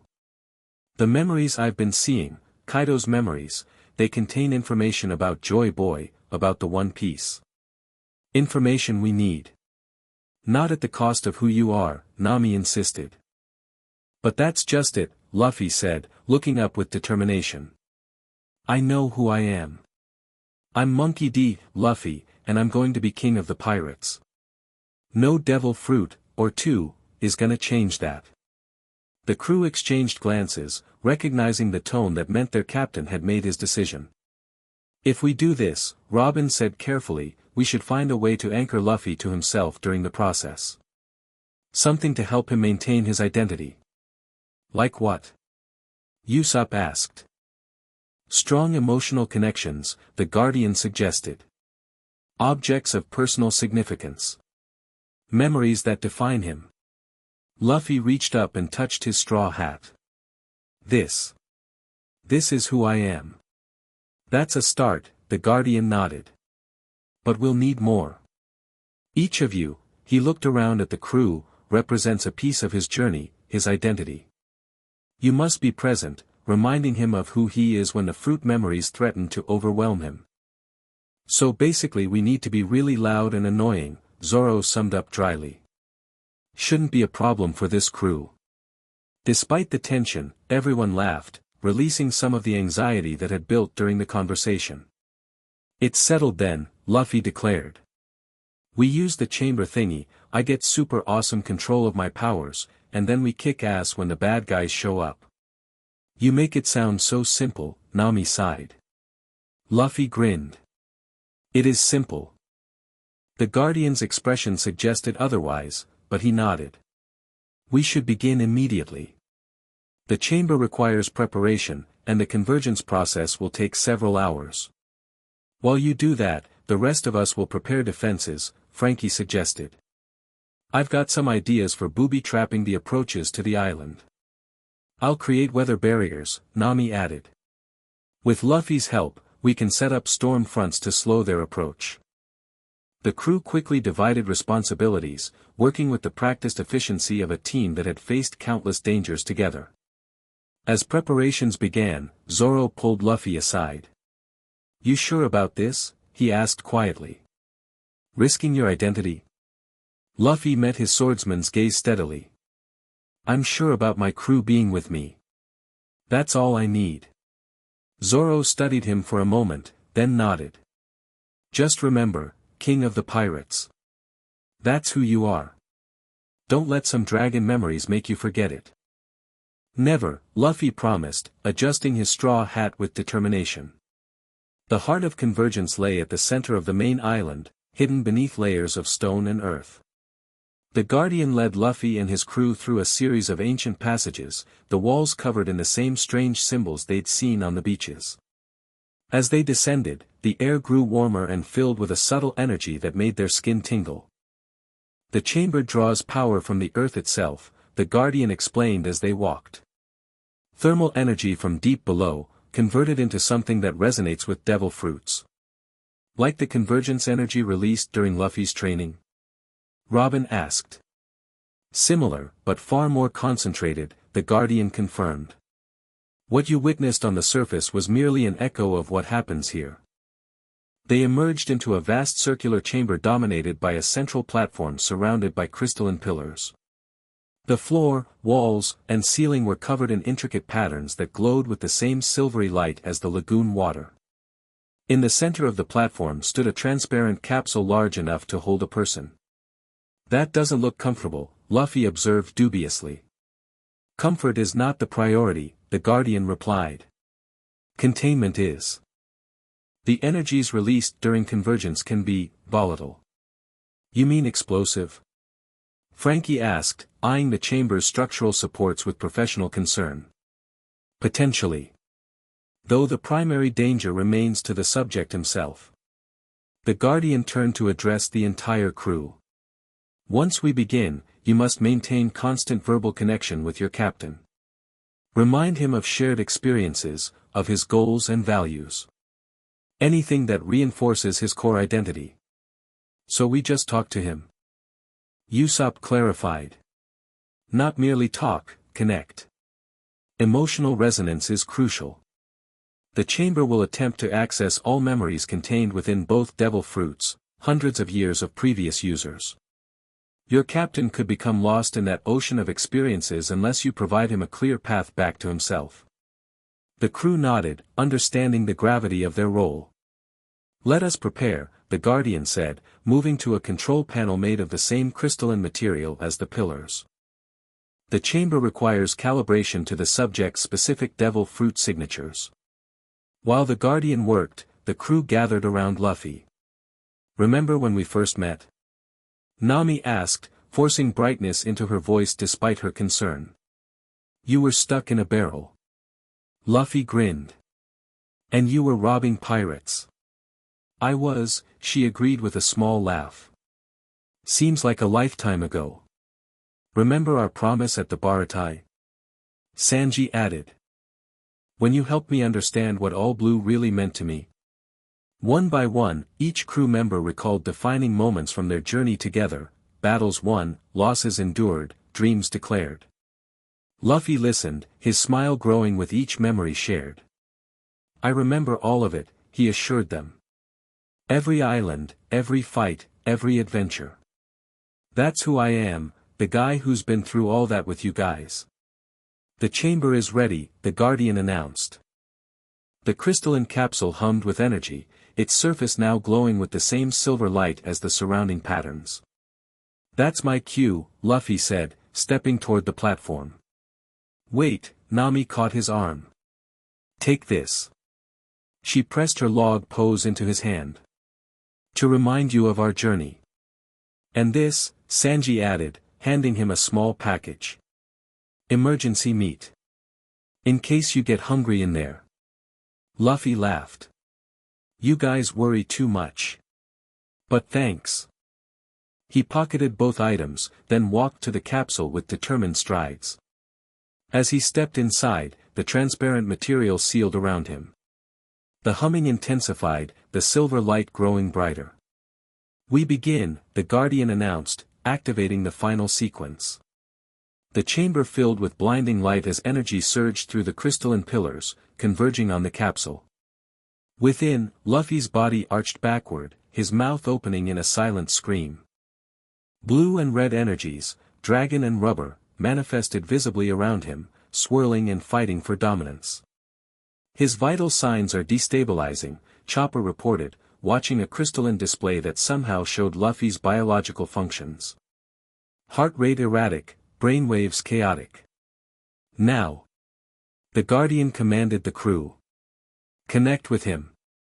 Do not let him lose himself. Luffy. Nami called first. Remember Kokoyashi village. Remember your promise to me. Remember Eni's lobby. Robin added. When you declared war on the world government to save me. Remember Thriller Bark. Brooks' voice joined in. When you welcomed a skeleton into your crew without hesitation. One after another, the crew shouted their memories, their connections, their shared journey. Within the capsule, Luffy continued to convulse as the energies tore through him, but his eyes, now shifting rapidly between human and dragon, remained fixed on his friends. It's working, the Guardian observed, studying the readings. His consciousness is stabilizing. Just as hope began to rise, a massive tremor shook the chamber. Dust and small rocks fell from the ceiling as the entire structure vibrated. What was that? Usopp yelped, ducking for cover. The Guardian's expression darkened. We have company earlier than expected. The CP0 agents must have used the island's energy signatures to navigate more quickly than anticipated. They're attacking the island? Frankie asked incredulously. No, the Guardian corrected grimly. They're attacking the chamber directly. They've somehow located us beneath the surface. Another explosion, closer this time, sent larger chunks of ceiling crashing down. They're using specialized weapons designed to disrupt ancient energy sources, the Guardian explained. If they continue, they could destabilize the entire convergence process. Which would do what exactly? Zoro demanded. Best case. Simply halt the integration of powers. Worst case. The Guardian's reptilian eyes narrowed. Complete energy discharge that would likely destroy your captain, this chamber, and a significant portion of the island. We need to stop them, Sanji decided immediately. Protect Luffy while he finishes this thing. But he needs us here. Chopper protested. To keep him connected to himself. The crew looked at each other, torn between defending their captain physically or mentally. Split up, Jinbei suggested decisively. Some stay, some go. I'll remain, Robin volunteered. My knowledge of the ancient symbols may help the Guardian maintain the process. I'll stay too, Nami added. My connection with his weather powers might be important. And I'm needed to monitor his physical condition, Chopper said. Zoro nodded. The rest of us will handle the intruders. He looked to Sanji, Frankie, Brook, Usopp, and Jinbei. Let's make sure they don't get anywhere near this chamber. As another explosion rocked the structure, the defending group rushed toward the exit tunnel, weapons ready. Zoro paused at the entrance, looking back at the capsule where Luffy continued to struggle within the swirling energies. Don't you dare lose yourself in there, he called to his captain. We're not done adventuring yet. Inside the capsule, despite his pain, Luffy managed a strained smile and a thumbs up. On the surface, chaos reigned. A sleek black ship bearing no markings but unmistakably of world government design had anchored at the eastern shore. Black-clad figures moved with inhuman speed across the beach, deploying specialized equipment around what appeared to be entry points to the underground complex. CP-0, Jinbei confirmed grimly as the defending Straw Hats emerged from a hidden entrance on the hillside. The world government's most deadly agents. And they've brought toys, Frankie observed, pointing to the strange devices being positioned. Each resembled a small cannon, but instead of barrels, they featured crystalline emitters that glowed with ominous red energy. Those must be what's causing the tremors below, Sanji surmised. Some kind of energy weapons. Then we break them, Zoro said simply, drawing his swords. Before they could move, a figure materialized before them, seeming to step out of thin air. Tall and lean, wearing the distinctive white mask of CP-0's highest-ranking agents, he regarded them with cold detachment. Straw Hat Pirates, he addressed them, voice modulated to an inhuman tone. This is a world government operation. Interference will result in immediate execution. We're already wanted men, Sanji replied, lighting a cigarette. What's a little more interference? The CP-0 agent's posture shifted subtly. Your captain has violated the natural order. The power he now contains cannot be allowed to exist. Stand aside, and perhaps the rest of you will be spared. Not happening, Zoro stated flatly. Very well. The agent raised a hand, and suddenly 5 more masked figures appeared, surrounding the Straw Hats. Kill them all. The battle erupted with explosive force. Zoro engaged the lead agent directly, his 3 swords meeting the agent's Tekai-hardened limbs with showers of sparks. Sanji found himself facing 2 agents simultaneously, his flaming kicks barely keeping pace with their Zoro-enhanced movements. Frankie targeted the energy weapons, firing missiles from his shoulders only to have them intercepted by another agent who moved faster than the eye could track. Brook and Usopp worked in tandem, the skeleton's speed complementing the sniper's ranged attacks as they tried to create openings. Jinbei, meanwhile, noticed something the others hadn't, a second team of agents circling around to another entrance.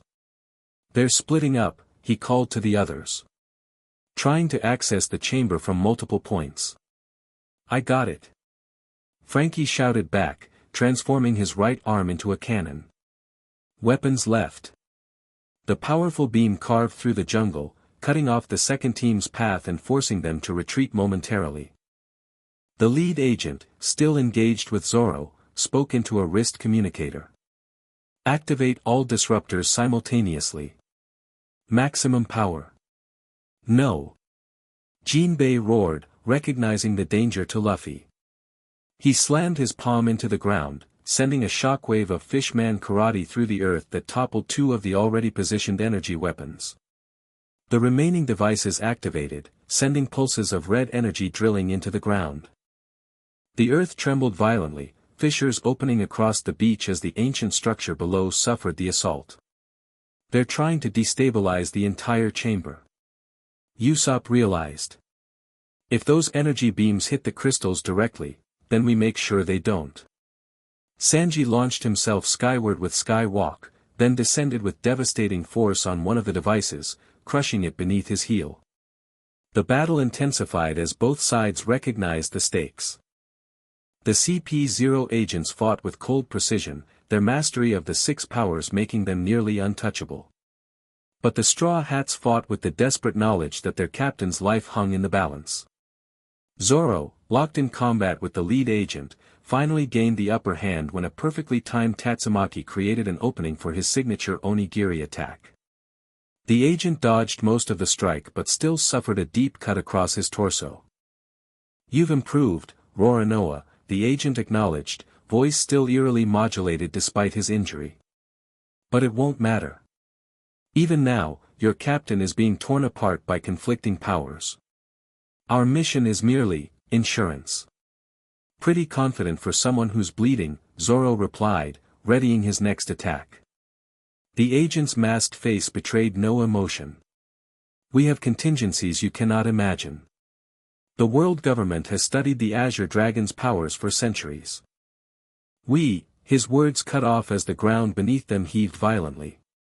A massive fissure split the beach, hot vapor rising from below. The energy weapons still functioning began to overload, their crystalline emitters cracking as they absorbed some kind of feedback energy from below. "What did you do?" the agent demanded, actually showing concern for the first time. "That wasn't us," Frankie called, stabilizing himself as the ground continued to shake. "Something's happening with Luffy." From the underground chamber, visible through the growing fissures, blinding silver light erupted skyward. The energy weapons exploded one after another as they were overwhelmed by the surge. CP0 agents scrambled for cover, their mission forgotten in the face of this unexpected development. Then, as suddenly as it began, the trembling stopped. The light receded, leaving an unnatural stillness in its wake. For a moment, no one moved, CP0 or Straw Hats, as they waited to see what would emerge from below. The silence was broken by a new disturbance, this one from the sea. A massive ship with blood-red sails approached from the western horizon, moving with impossible speed against the prevailing winds. Its hull was decorated with what appeared to be bones and scales, and atop its mainmast flew a flag depicting a grinning skull surrounded by swirling energy. "Mordeth," Jinbei identified grimly. "The Harvester has arrived." The CP0 leader assessed the new threat, then made a swift decision. "Fall back," he ordered his agents. "Regroup on the vessel and prepare secondary measures." "You're running." Zoro challenged, sword still ready. "Tactical withdrawal," the agent corrected. "This battlefield has become complicated. But make no mistake, Roronoa, we will obtain the dragon's power, one way or another." With that, the CP0 agents vanished using Zoro, moving too quickly for the eye to track as they retreated to their hidden vessel. "Should we go after them?" Sanji asked, though he was already eyeing the approaching pirate ship with concern. "No time," Jinbei replied. "Mordeth is the greater immediate threat. At least to Luffy." Speaking of Luffy, Usopp pointed toward the largest fissure in the ground. "I think the convergence thing might be done." From the opening, 4 figures emerged, Nami, Robin, and Chopper supporting the Guardian, who appeared injured. The Straw Hats rushed to them. "What happened?" Zoro demanded. "Where's Luffy?" CP0's weapons destabilized the chamber, Robin explained, helping the Guardian sit on a nearby rock. The convergence process was interrupted. "Is Luffy okay?" Brook asked, voicing everyone's primary concern. Nami's expression was unreadable. "He's different." "Different how?" Sanji pressed. Before she could answer, the ground shook again, but this time from a single, powerful impact. From the largest fissure, a figure leapt upward, soaring high into the air before landing on the beach with earth-shattering force. It was Luffy, and yet not quite. His appearance had stabilized into something new, neither fully human nor dragon, but a perfect synthesis. His body retained human proportions but was covered in a pattern of blue scales that resembled tattoos more than reptilian armor. His eyes glowed with internal fire, and small, wing-like protrusions extended from his back, more ornamental than functional. The straw hat remained firmly on his head, somehow unscathed. "Luffy?" Zoro approached cautiously. Luffy turned, his movement unnaturally fluid. For a moment, his eyes seemed distant, unfocused, then recognition flashed in them, and his familiar grin spread across his face. "Hey guys! Did I miss anything cool?" The tension broke as the crew realized their captain was still himself, changed, but fundamentally Luffy. "Just a fight with CP0 and another bad guy showing up," Usopp summarized, pointing toward Mordetha's approaching vessel. "You know, the usual." Luffy followed his gesture, studying the ship with unusual intensity. "That's him. The devil fruit harvester guy." "Yes," the Guardian confirmed, his voice weak but clear. "Mordeth comes for your power, Straw Hat." The convergence was incomplete, you are vulnerable. Vulnerable how? Chopper asked worriedly. His vital signs stabilized. The powers merged. Partially, the Guardian corrected. The interruption prevented full integration. The powers coexist now, but not as completely as they should. There are gaps in the merger. Weak points Mordeth could exploit. Luffy rolled his shoulders, testing his new form. I feel fine. Better than fine, actually. He stretched an arm, watching with fascination as the scales rippled like water. The powers aren't fighting anymore. They're working together. But incompletely, the Guardian insisted. You must avoid direct confrontation with Mordeth until, too late for that, Frankie interrupted, pointing seaward. He's launching boats. Indeed, small craft were being lowered from Mordeth's vessel, each carrying what appeared to be pirates armed with unusual weapons, guns and swords that glowed with various colors of energy. Harvested devil fruit powers, the Guardian explained grimly. Mordeth infuses weapons with fragments of abilities he's stolen, giving his crew limited access to those powers. So we're fighting a small army of partial devil fruit users. Sanji summarized. Great. Luffy stepped forward, his posture radiating confidence. You guys handled CP0 for me. Let me take care of these harvester guys. Luffy, no, Nami protested. The convergence isn't complete. The Guardian says you're vulnerable. Only to Mordeth himself, Luffy countered. And I don't plan on letting him touch me.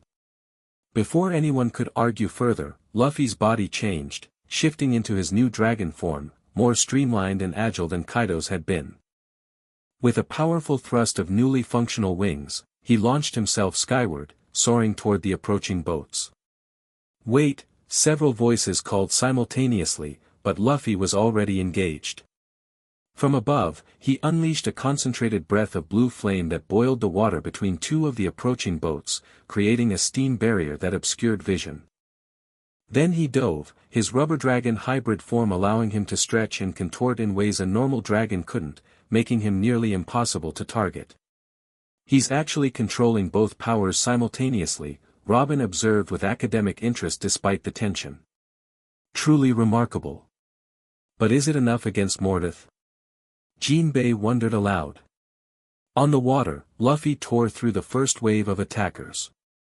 His rubber-enhanced dragon claws shredded enhanced weapons while his scales deflected what few attacks connected. He moved with joyful abandon, clearly reveling in his new abilities. From the main ship, a figure watched the carnage, tall and gaunt, with skin the color of parchment stretched over visible bones. His eyes, visible even at this distance, glowed with an unnatural light that shifted through different colors, as if multiple devil fruit energies swirled within them. Mordeth, the Guardian identified, his voice heavy with dread. He has grown more powerful since I last encountered him. You fought him before? Zoro asked. Centuries ago, when he first discovered the harvesting technique. He was merely a pirate then, with a single stolen fruit power. Now. The Guardian's reptilian features contorted in what might have been a grimace. Now he has consumed dozens, perhaps hundreds of fragments. On the water, Luffy had disposed of the advance force and was now hovering before Mordeth's ship, apparently calling out a challenge. Even from the shore, they could see Mordeth step to the railing, his movements jerky and unnatural, as if too many different powers fought for control of his limbs. We have to help him, Nami decided, already reaching for her climatact. No, the Guardian held up a clawed hand. Mordeth's harvesting ability requires proximity and focus. Multiple targets would divide his attention, giving Straw Hat a better chance. So we just watch? Sanji demanded incredulously. For now, the Guardian confirmed. But be ready. If Mordeth gains the upper hand, you must extract your captain immediately. Over the water, Luffy and Mordeth appeared to be conversing, though they were too distant to hear. Then, without warning, Mordeth leapt from his ship, covering the distance between vessel and dragon in a single bound that no human should have been capable of. Luffy barely dodged, his dragon form twisting unnaturally thanks to his rubber properties.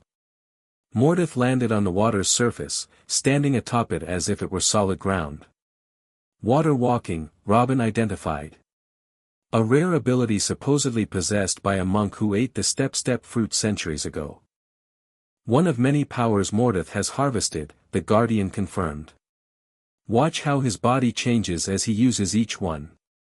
Indeed, as Mordeth attacked, launching himself at Luffy again, his physical appearance shifted subtly, skin hardening to stone in one moment, becoming translucent like glass in another, then erupting in flames without being consumed. Luffy fought back with characteristic determination, combining dragon breath attacks with his rubber-enhanced physical strikes. The two clashed repeatedly above the water's surface, each impact sending shockwaves across the lagoon. Luffy's holding his own, Usopp observed hopefully. For now, the Guardian cautioned.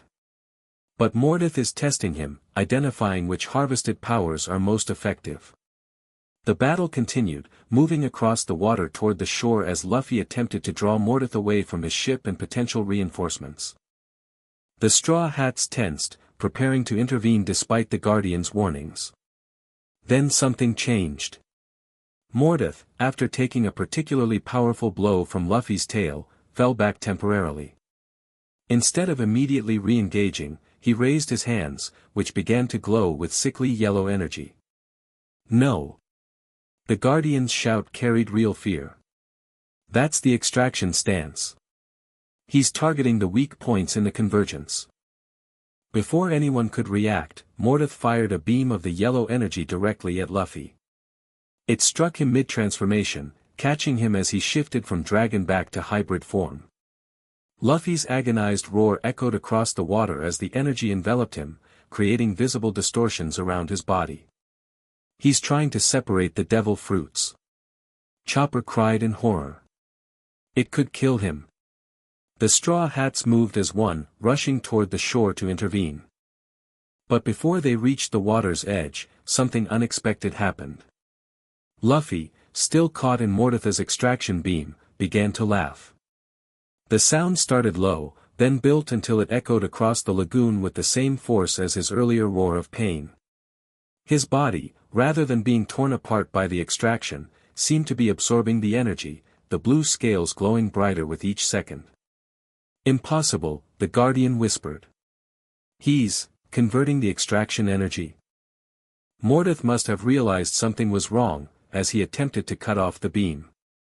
Too late, Luffy thrust his arms outward, and the absorbed energy exploded back toward its source, amplified by both rubber and dragon powers combined.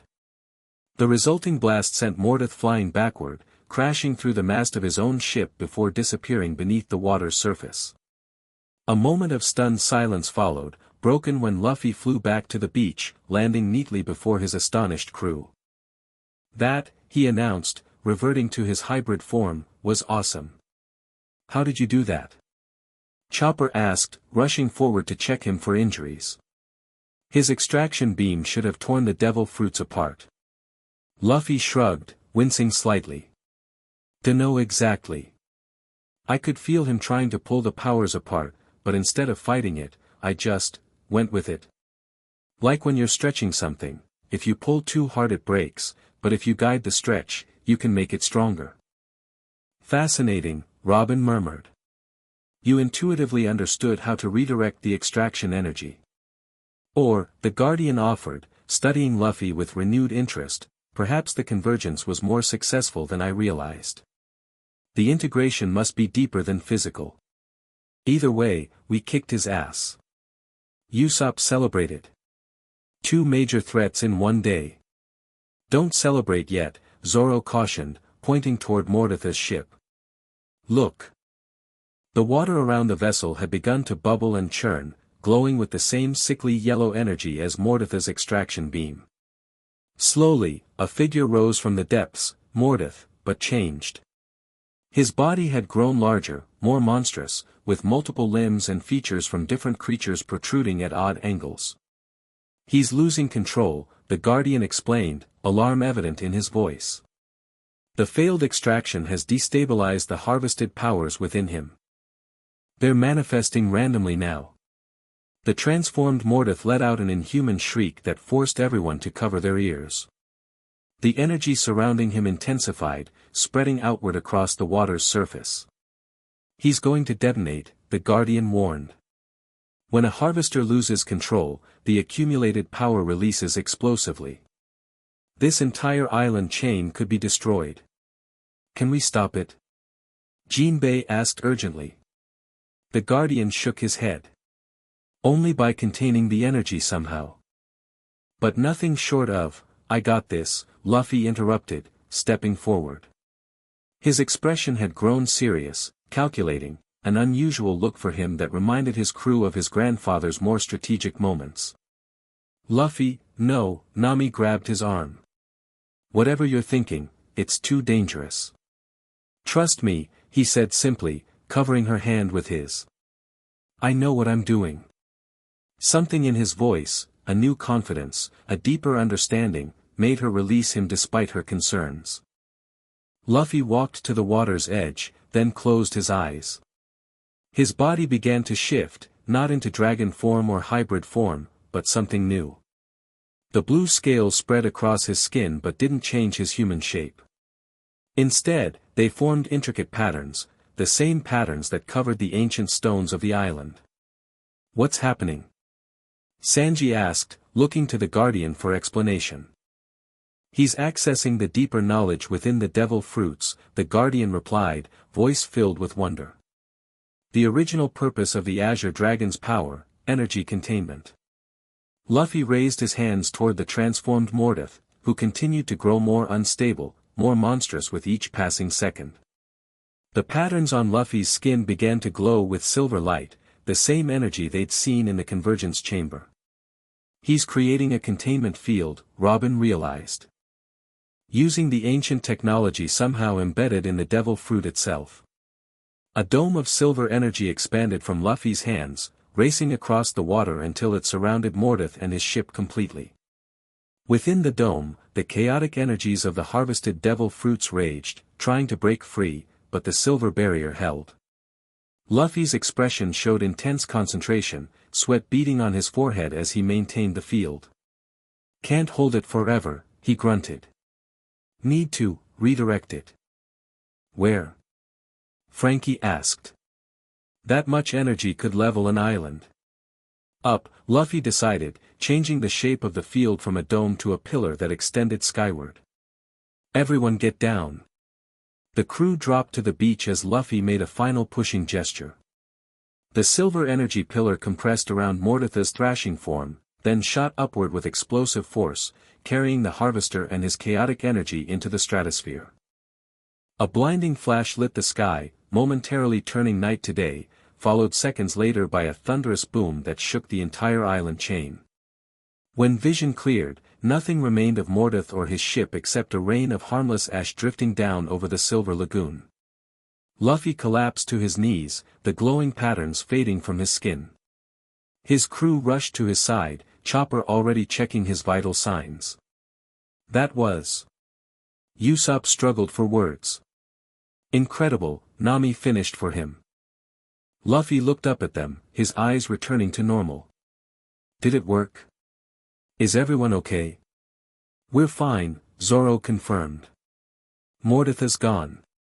What the hell was that, Luffy? Ancient containment protocol, Luffy answered, then looked surprised at his own words. I'm not sure how I knew that. It was like the knowledge was just there when I needed it. The fruit memories, the Guardian explained, approaching slowly. You accessed them consciously instead of being overwhelmed by them. Most remarkable. So the convergence worked after all? Robin asked. Better than worked, the Guardian replied. He has achieved something I've never witnessed before, conscious access to the accumulated knowledge within the devil fruits while maintaining his own identity. Does that mean he's fully mastered both powers now? Frankie asked. Not mastered, the Guardian corrected. Mastery requires practice, experience. But integrated, yes. The powers are now truly his, not merely coexisting within him. Chopper helped Luffy to his feet. His vitals are stabilizing. Whatever he did took enormous energy, but doesn't seem to have caused permanent damage. I'm just hungry, Luffy declared with his usual grin, though it lacked some of its usual energy. Really, really hungry. Let's get back to camp, Sanji suggested. I'll cook something that'll restore your strength. As they made their way back to their base, the Guardian fell into step beside Robin. There is something you should know, he said quietly, ensuring only she could hear. What Straw Hat did, the containment protocol, is ancient knowledge that even I only partially understand. It was technology developed for a specific purpose during the Void Century. Robin's eyes widened slightly. What purpose? To contain the power of ancient weapons, the Guardian replied solemnly. The same weapons the world government has spent centuries trying to suppress knowledge of. You're saying Luffy's new abilities connect to the ancient weapons somehow? I'm saying, the Guardian's voice dropped even lower, that the Azure Dragon was created specifically to control those weapons. And now that knowledge resides within your captain, accessible when needed. Robin processed this information silently, watching Luffy walk ahead with his crew, joking and laughing despite his obvious exhaustion. He seemed the same Luffy they'd always known, and yet. Does he understand what he's carrying? She finally asked. Not yet, the Guardian admitted. The knowledge appears fragmentary, emerging when circumstances demand it. But in time, especially if he encounters the ancient weapons themselves, he'll understand the true significance of the power he holds, Robin concluded. And why the world government fears it so much. Precisely, the Guardian confirmed. Which is why CP0 will return, with greater forces. And why you must continue your journey to Laugh Tale without delay. Laugh Tale? Robin couldn't hide her surprise. You know of it? I know it holds answers your captain will need, the Guardian replied enigmatically. Answers about Joy Boy, about the Void Century, and about the purpose for which the Azure Dragon was created. Before Robin could question him further, they reached the camp, where the rest of the crew was already celebrating their victory and Luffy's successful integration of powers. Food first, the Guardian advised with what might have been a smile. Then we must discuss your departure. The energy released today will draw attention from across the seas, attention you are not yet ready to face. Later that night, after Luffy had consumed enough food for 10 people and fallen into exhausted sleep, the rest of the crew gathered with the Guardian around the campfire. What happens now? Nami asked, voicing the question on everyone's mind. Luffy's powers seem stable, but we've made powerful enemies today. More powerful than you realize, the Guardian replied gravely. CP0 was merely the advance force. Once they report what they've witnessed, the world government will deploy their most deadly weapons against you. Let them come, Zoro said confidently. We've faced them before. Not like this, the Guardian shook his head. The power your captain now wields represents their greatest fear, the potential return of powers not seen since the Void Century. They will stop at nothing to eliminate him. So we run? Usopp asked. Strategically withdraw, Jinbei corrected. To continue our journey while Luffy masters his new abilities. The Guardian nodded approval. Wise. The Azure Dragon's powers will continue to develop as he uses them. What you saw today was merely the beginning of what he might achieve. You mentioned something about Laugh Tale, Robin prompted, bringing up their earlier conversation. You believe we should continue our journey there? I believe it is essential, the Guardian confirmed. The history of the devil fruits, of Joy Boy, of the ancient kingdom, all paths converge at that island. And now, with the power and knowledge of the Azure Dragon, your captain may be the first since Joy Boy himself to understand the true significance of what awaits there. Do you know what the One Piece is? Sanji asked directly. The Guardian's expression became unreadable. I know fragments, echoes. The civilization that created these islands, that created me to guard them, left only pieces of the greater truth. But what I do know is that Joy Boy carried the hope of the ancient kingdom, a hope that now, perhaps, resides in your captain as well. So Luffy is some kind of chosen one? Frankie asked skeptically. Not chosen, the Guardian corrected. But uniquely capable. The convergence of Gomu Gomu no Mi and the Azure Dragon is unprecedented, a combination that should be impossible, yet exists in him. That alone suggests a destiny of significance. Luffy makes his own destiny, Zoro stated firmly. Always has. Perhaps, the Guardian inclined his head. Or perhaps destiny has been shaping him all along, guiding him to this moment, to these powers. A comfortable silence fell as everyone contemplated this possibility. There's more, Robin said after a moment, looking directly at the Guardian. Something about the ancient weapons, isn't there? The crew's attention sharpened at this. The Guardian sighed, a surprisingly human gesture from his reptilian form. The Azure Dragon was created for a specific purpose, he admitted. To control and direct the ancient weapons if they ever needed to be used again. It was a safeguard, ensuring that such power could not be misused. And Luffy now has access to this ability? Jinbei asked, alarm evident in his voice. Potentially, the Guardian replied. The containment protocol he used against Mordath suggests the knowledge is there, buried in the fruit's memory, emerging when needed. Whether he can consciously access it yet, I cannot say. So on top of having 2 devil fruits, he's also carrying the key to controlling the ancient weapons? Nami summarized incredulously. No wonder the world government is freaking out. Indeed, the Guardian nodded. Which is why you must leave these islands before they return in force. Continue your journey to the final road Poneglyph and then to Laugh Tale. The answers your captain needs await there. What about you?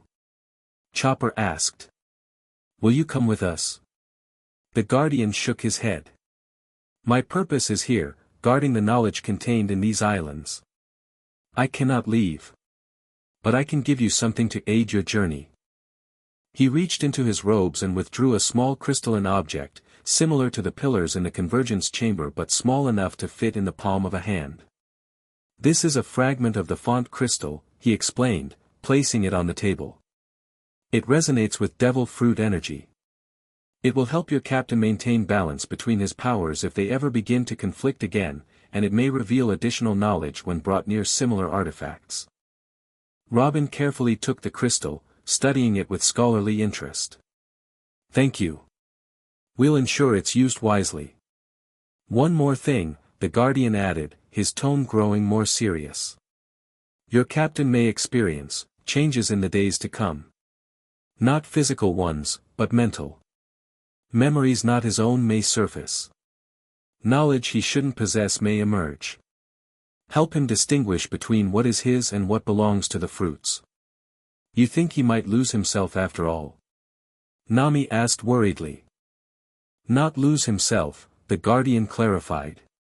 But expand beyond himself. The accumulated experiences of centuries of previous users, especially Kaido, who held the Azure Dragon for so long, contain perspectives and knowledge that could overwhelm or influence him. We'll watch over him, Brook promised. After all, that's what a crew does for their captain. Agreement passed around the fire as each straw hat nodded their commitment. Then rest tonight, the Guardian advised, rising to his feet. Tomorrow you must sail with the morning tide. I will prepare the lagoon to speed your departure and mask your energy signature for as long as possible. As the Guardian moved away from the campfire, Nami approached Robin, who was still examining the crystal fragment. Do you trust him? She asked quietly. Robin considered the question. Not entirely. He knows more than he's telling us. But I believe his concern for Luffy is genuine, as is his warning about the world government's response. So we're sailing blind into whatever comes next, Nami sighed. With a captain who now has the power to control ancient weapons but doesn't know it yet. When have we ever not been sailing blind? Robin replied with a small smile. Every adventure with Luffy has been a leap into the unknown. True, Nami admitted. But this feels bigger somehow. It is bigger, Robin agreed, her expression growing serious again. What happened to Luffy, what's happening to him, connects directly to the Void Century, to the mysteries I've spent my life trying to uncover. We're approaching answers I've sought since childhood. Nami studied her friend's face. Are you ready for those answers? Robin closed her fingers around the crystal, its faint glow illuminating her features in the darkness. I don't know. But I'm certain Luffy is the one meant to find them, whether by destiny or his own stubborn determination. Across the camp, unnoticed by the others, Luffy stood in the shadows, listening. His expression was uncharacteristically thoughtful, eyes occasionally flickering with draconic fire. He touched the straw hat on his head, then looked down at his hand, watching as scales rippled beneath his skin before fading again. Joy Boy, he whispered to himself, testing the name. In his mind, fragments of memories not his own stirred, a massive straw hat in a chamber of ice, an island that laughed, a promise made centuries ago. Knowledge he shouldn't have, couldn't have, yet somehow did. He closed his eyes, centering himself in who he was. Monkey D. Luffy. Future Pirate King. Captain of the Straw Hat Pirates. When he opened them again, his usual grin had returned. Whatever destiny or power or ancient knowledge he carried, he would face it the way he faced everything, head-on, with his friends beside him. Tomorrow would bring new adventures, new battles, new mysteries. And he couldn't wait. Chapter 3, King's Conquest. Dawn broke over the Thousand Sunny as it cut through misty waters. 3 weeks had passed since their hasty departure from the mysterious island chain, the crystalline fragment from the Guardian secured in Luffy's quarters. The crew had settled into a new routine, adapting to their captain's evolved abilities and occasional moments of strange insight. Luffy perched on the Sunny's figurehead, his favorite spot, gazing at the horizon. Small blue scales shimmered across his forearms in the early light, appearing and disappearing with his breathing, a visual indicator of his emotional state that the crew had learned to read. Today, they rippled with anticipation. You feel it too, don't you? Nami joined him at the bow, her weather instruments in hand. The barometric pressure's been acting strange since midnight. Luffy nodded without looking away from the horizon. There's something ahead. Something familiar. He frowned. But I've never been here before. This had become common, Luffy recognizing things he'd never seen, knowing facts he'd never learned. The memories carried within Kaido's devil fruit surfaced unpredictably, sometimes useful, sometimes disorienting. Another dragon fruit memory? Nami asked gently. Maybe. Luffy's eyes briefly flashed blue. Or maybe something older. The rest of the crew gradually emerged on deck as morning routines began. Sanji distributed coffee and breakfast while Frankie checked the ship's systems. Robin studied her maps with unusual intensity, periodically consulting the log pose. We're approaching the coordinates the Guardian provided, she announced. If his information is correct, we should reach the island by midday. What did he call it again? Usopp asked through a mouthful of breakfast. Genesis, Robin replied. The birthplace. Birthplace of what exactly? Sanji questioned. Robin's expression grew serious. According to the Guardian's cryptic explanation, the birthplace of devil fruits themselves. Zoro snorted skeptically. Convenient that no one's ever found this place before. Many have, Robin corrected. But few have returned to tell about it. The island supposedly exists in a state of flux, appearing in different locations throughout the Grand Line. Finding it requires either extraordinary luck or what? Brooke prompted when she paused. Or being called by the island itself, Robin finished, glancing at Luffy. Which may explain why our captain senses it. All eyes turned to Luffy, who shrugged. I just know it's there. Like I can feel it pulling me. That's not concerning at all, Usopp muttered. Jinbei, who had been quietly monitoring the waters, suddenly straightened. Something's changing in the current patterns. the waters flowing against the prevailing wind. Nami rushed to check her instruments. That's impossible unless, she stopped, eyes widening. Unless the island is manipulating the sea itself. Everyone to stations, Zoro ordered, instinctively taking command as Luffy seemed distracted by whatever he was sensing. If this place is as dangerous as it sounds, we need to be ready for anything. The mist ahead thickened suddenly, transforming from natural fog into a swirling barrier that completely obscured their path. The Sunny's forward momentum slowed despite the wind filling its sails. It's like we're sailing through syrup, Frankie observed from the helm, pushing more power to the engines with little effect. Luffy stood suddenly, eyes fully draconic now. I need to show the way. Without further explanation, he transformed, not into his dragon form but the hybrid state that had become his combat default. Scales covered his body in intricate patterns, small wings extended from his back, but his form remained humanoid. Everyone hold on to something, he instructed, voice deepened by the transformation. Why? What are you? Nami began, then gasped as Luffy inhaled deeply. When he exhaled, it wasn't fire but pure energy, a beam of blue light that cut through the mist barrier like a knife through paper. The fog separated, creating a tunnel of clear air directly ahead of the ship. Full speed. Luffy called to Frankie. Before it closes. Frankie didn't question, pushing the Sunny's engines to maximum. The ship surged forward through the tunnel of clarity, the mist walls trying to collapse inward behind them. For several tense minutes, they raced against the closing passage, the crew braced for impact. Then, suddenly, they burst through into blinding sunlight. As vision adjusted, collective gasps rose from the deck. Before them lay an island unlike any they'd encountered. Crystalline structures rose from the center like massive trees, their transparent trunks and branches refracting sunlight into prismatic patterns across the landscape. The shoreline seemed to shift and change even as they watched, beaches extending and retracting like breathing. Most remarkable of all were the fruits hanging from the crystal formations, hundreds of them in every imaginable shape and color, glowing with internal energy. Are those? Chopper whispered in awe. Devil fruits, Robin confirmed, voice hushed with scholarly reverence. Growing naturally. I've never seen anything like it. The font of powers, Luffy murmured, the words coming from somewhere beyond his own knowledge. Where it all began. The ship slowed as it approached the shifting shoreline, the water beneath it changing color from deep blue to a luminescent silver similar to the lagoon at the Guardian's Islands. Careful, Jinbei warned. This water contains concentrated energy.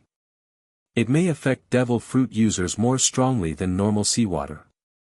As if confirming his caution, Luffy suddenly staggered, gripping the railing for support. His transformation flickered, scales retreating then surging back with greater intensity. Luffy? Zoro moved to his side, concerned. I'm okay, Luffy assured him, though his voice strained. It's just, a lot. Like both fruits are getting supercharged at once. He straightened with visible effort. Actually feels kinda good, once you get used to it. Nami studied the approaching shore with professional scrutiny. Where should we anchor? The coastline keeps changing. As if responding to her question, a section of beach extended outward, forming a perfect natural harbor sized precisely for the Sunny. I think the island's inviting us in, Brook observed, violin clutched nervously to his chest. Or setting a trap, Zoro countered, but guided them toward the harbor nonetheless.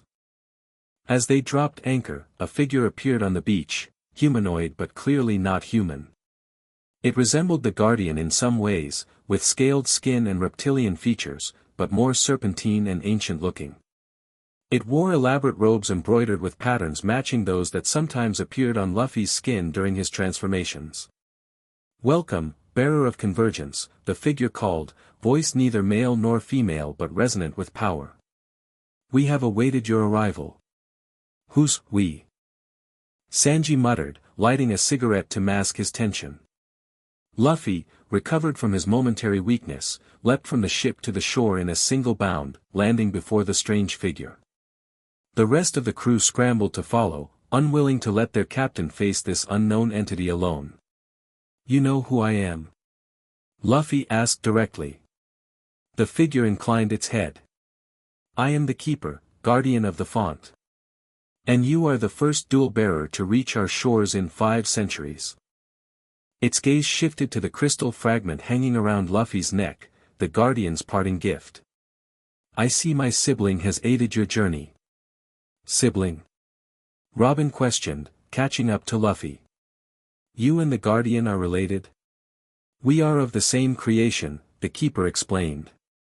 "Forged by the ancient kingdom to protect the secrets of the devil fruits. While my sibling guards the tools of convergence, I guard the source itself." The source of all devil fruits, Jinbei realized aloud. "This island." The Keeper nodded. "This is Genesis, the birthplace. From here, all fruits spread throughout the world, returning upon the death of their users to be reborn anew." Luffy stepped forward, unusually serious. "I've been having memories. Knowledge that isn't mine. About this place, about Joy Boy, about something called the original power." For the first time, the Keeper showed surprise. "You access the fruit memories consciously?" "Most remarkable." "Not consciously," Luffy corrected. "They just happen. Sometimes when I'm fighting, sometimes in dreams." "Even so," the Keeper replied, "such access suggests an extraordinary compatibility with the fruits you carry." It gestured toward the crystal formations at the island's center. "Perhaps the font itself can help you understand these memories more clearly." "That's why we came," Luffy nodded. "The Guardian said we'd find answers here about my powers and about the One Piece." At the mention of the One Piece, the Keeper's expression grew more guarded. "The great treasure is not merely physical, bearer of convergence. It is knowledge, truth the world government has sought to erase for centuries." "We know about the Void Century," Robin interjected. "About the world government's efforts to suppress history." "You know fragments," the Keeper corrected gently. "Here, you may learn more, if you are prepared for what such knowledge brings." "Whatever it is, we can handle it," Luffy declared confidently.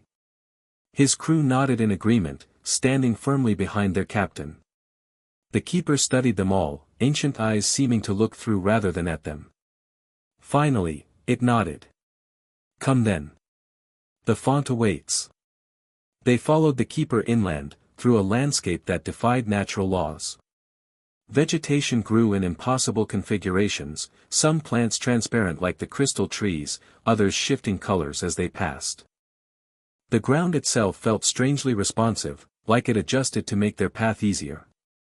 "This place isn't just an island," Frankie observed, his scientific mind trying to make sense of what he was seeing. "It's like a living organism." "Precisely," the Keeper confirmed without turning. "Genesis lives and breathes as you do, though on a different scale of existence. It is the oldest living entity in this world, a remnant of the world that existed before." "Before what?" Chopper asked. "Before the Void Century. Before the Great Kingdom fell. Before the world was divided and knowledge scattered." The Keeper paused at the base of the largest crystal formation. "Before the powers were fragmented into the fruits you now know." The crystal towered hundreds of feet above them, its trunk wide enough that 20 people could not have joined hands around it. Within its transparent structure, they could see energy flowing like sap, collecting in fruit-like growths before flowing outward again. "The original power," Luffy said suddenly, eyes fixed on the crystal's heart. "That's what's inside." The Keeper nodded. "Once, all devil fruit abilities existed as a single power, the ability to manipulate the fundamental forces of creation. During the Void Century, when the ancient kingdom faced destruction, they fragmented this power into hundreds of individual fruits, each containing a small aspect of the whole." "Why?" Robin asked, her historian's curiosity fully engaged. "To protect it from those who sought to control it all," the Keeper replied. Better that many should hold small pieces than one wield the entirety. But the world government still hunts devil fruit users, Sanji pointed out. Still tries to collect and control the powers. Because they know the truth, the keeper agreed. That if the fragments were ever reunited, the original power could reshape the world again. It turned to Luffy. Which is why your existence alarms them so greatly. A bearer of dual fruits suggests the possibility of recombination, the first step toward restoration. Is that what's happening to me? Luffy asked. Are my devil fruits merging back together? Not fully, the keeper assured him. True recombination would require hundreds of fruits, perhaps all of them. What you experience is a resonance between two fragments that happen to complement each other well.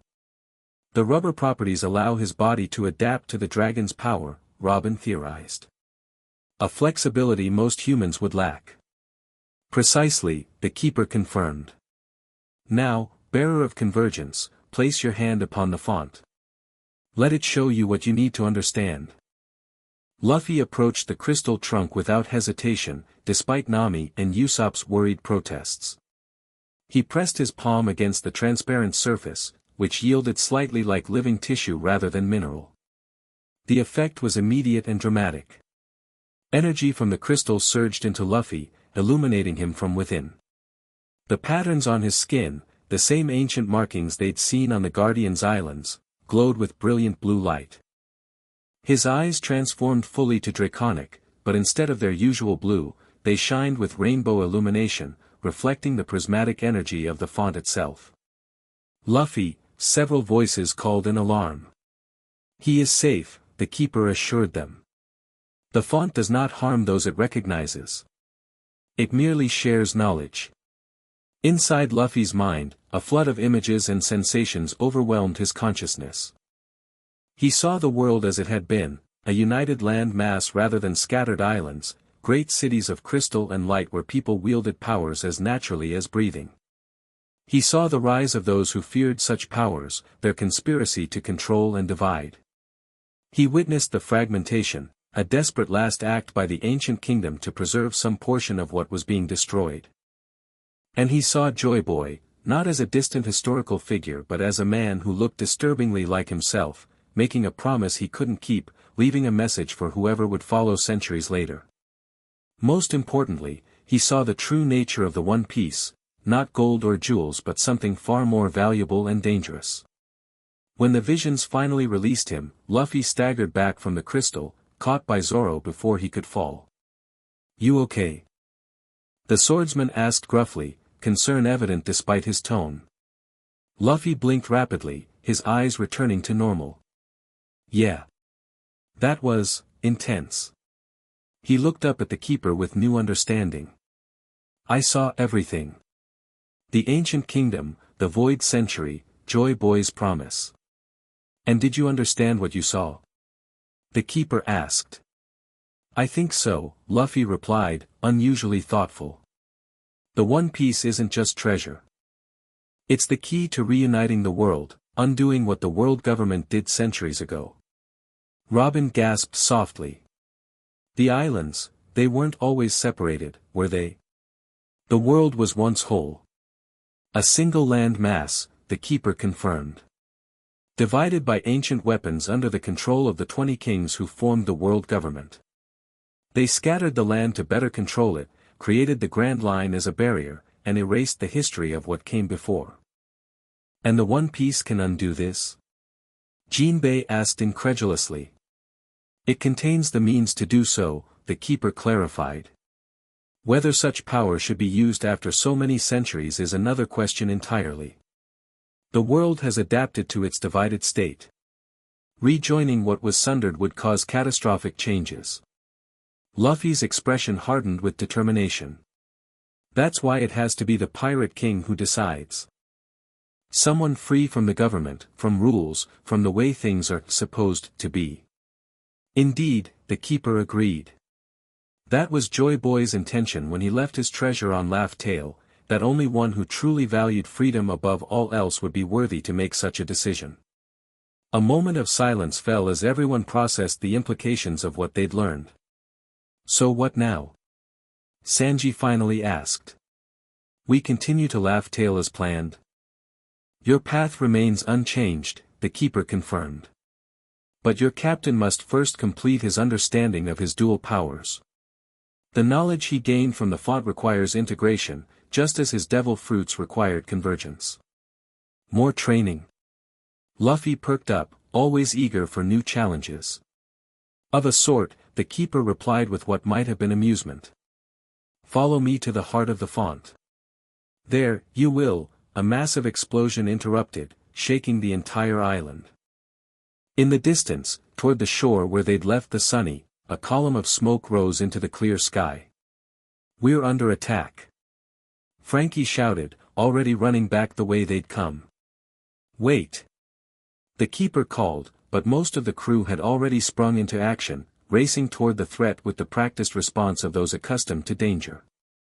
Luffy hesitated, torn between following his friends and completing what they'd come for. Go, the keeper urged after a moment. Protect your vessel. We will continue when the threat is addressed. Luffy nodded gratefully, then launched himself skyward, wings extending from his back as he transformed partially into dragon form. From above, he could see the situation clearly, and his heart sank. 3 ships had appeared off the coast. One flew the black flag of CP0, now dispensing with any pretense of secrecy. Another bore the insignia of the Marine Science Division, bristling with the same energy weapons that had destabilized the convergence chamber. But it was the third vessel that truly concerned him, a massive battleship unlike any he'd seen before, its hull constructed from what appeared to be pure sea prism stone. Landing beside his crew at the shore, Luffy quickly shared what he'd observed. 3 ships, all bad news, he summarized. How did they find us so quickly? They must have been tracking us since the islands, Robin theorized. Waiting for us to lead them here. The font's energy signature likely became detectable when you connected with it, the keeper added, having followed more sedately. Its expression had grown grave. This is most concerning. The world government should not have technology capable of locating Genesis.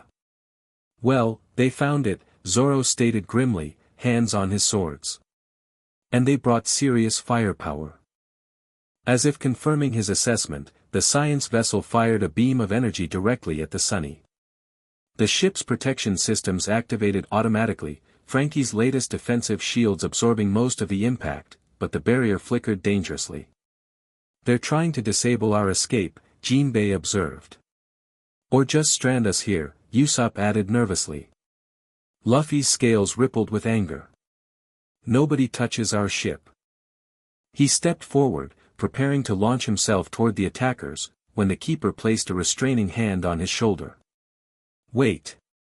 There is something you should understand before you engage them. Its voice had taken on new urgency. The Sea Prism battleship, it carries something ancient and dangerous. I sense a familiar energy signature. What kind of energy? Robin asked sharply. The keeper's expression grew more troubled. One I have not felt since the Void Century. They have brought an ancient weapon. Stunned silence met this revelation. That's impossible, Robin finally said. The 3 ancient weapons are Pluton, Poseidon, and Uranus. Poseidon is the mermaid princess. Pluton's blueprints were destroyed. And Uranus has never been found. There were prototypes, the keeper revealed. Lesser versions created during development. Less powerful but still devastating. It appears they have recovered one such device. As if on cue, the Sea Prism battleship's deck opened, revealing a massive cannon unlike any conventional weapon. It began to glow with ominous red energy, clearly preparing to fire. Everyone take cover. Jinbei shouted. The cannon discharged with a sound like reality tearing, a beam of concentrated red energy that struck not the Sunny or the shore, but the largest crystal formation at the island center. Where it hit, the crystal didn't shatter but began to blacken, the corruption spreading like poison through its transparent trunk. They're attacking the font itself. The keeper cried in genuine alarm. If the central crystal is destroyed, all devil fruits everywhere will destabilize. What does that mean? Nami demanded. Every devil fruit user in the world would lose control of their powers simultaneously, the keeper explained, horror evident in its ancient voice. The resulting chaos would devastate the planet. Why would the world government do that? Sanji asked incredulously. They use devil fruits themselves. They must believe they can control the aftermath, Robin theorized. Perhaps they've developed a method to stabilize specific fruits, their own, while allowing others to fail. Or they're just stupid and desperate, Zoro suggested bluntly. Luffy's expression had darkened with each word, his transformation deepening as his anger grew. They're willing to hurt everyone in the world just to stop me. His voice had taken on a resonant quality, power thrumming beneath each word. Not just you, the keeper corrected. They fear what you represent, the possibility that someone might undo their carefully constructed world order. It gestured to the blackening crystal. We have minutes at most before the corruption reaches the heart of the font. If that happens, nothing can prevent catastrophe. Then we stop it, Luffy stated simply. He turned to his crew. Frankie, Usopp, get the Sunny ready to move. We might need a quick escape. Jinbei, create underwater currents to disrupt their aim if they try to fire again. Everyone else, his eyes hardened, were taking down those ships. The ancient weapon first, the keeper advised. It poses the greatest threat to the font. I'll handle that one, Luffy decided. The rest of you take care of the other ships. Alone? Nami questioned worriedly. That's a Sea Prism battleship, Luffy. Your powers will work just fine, he assured her with his trademark grin, though there was new confidence behind it. I've figured some things out. Before anyone could argue further, Luffy transformed fully into his dragon form, sleeker and more agile than Kaido's had been, and launched himself skyward with a powerful beat of wings. The crew watched in momentary awe as their captain soared toward the battleship, then quickly organized themselves to tackle the remaining threats. Zoro, Sanji, and Jinbei headed for the CP-0 vessel, while Robin, Brook, and Chopper moved to intercept agents already landing on shore. Nami stayed near the keeper, ready to support with weather attacks while learning more about how to stop the corruption spreading through the crystal. From the air, Luffy assessed the Sea Prism battleship with tactical precision unusual for him.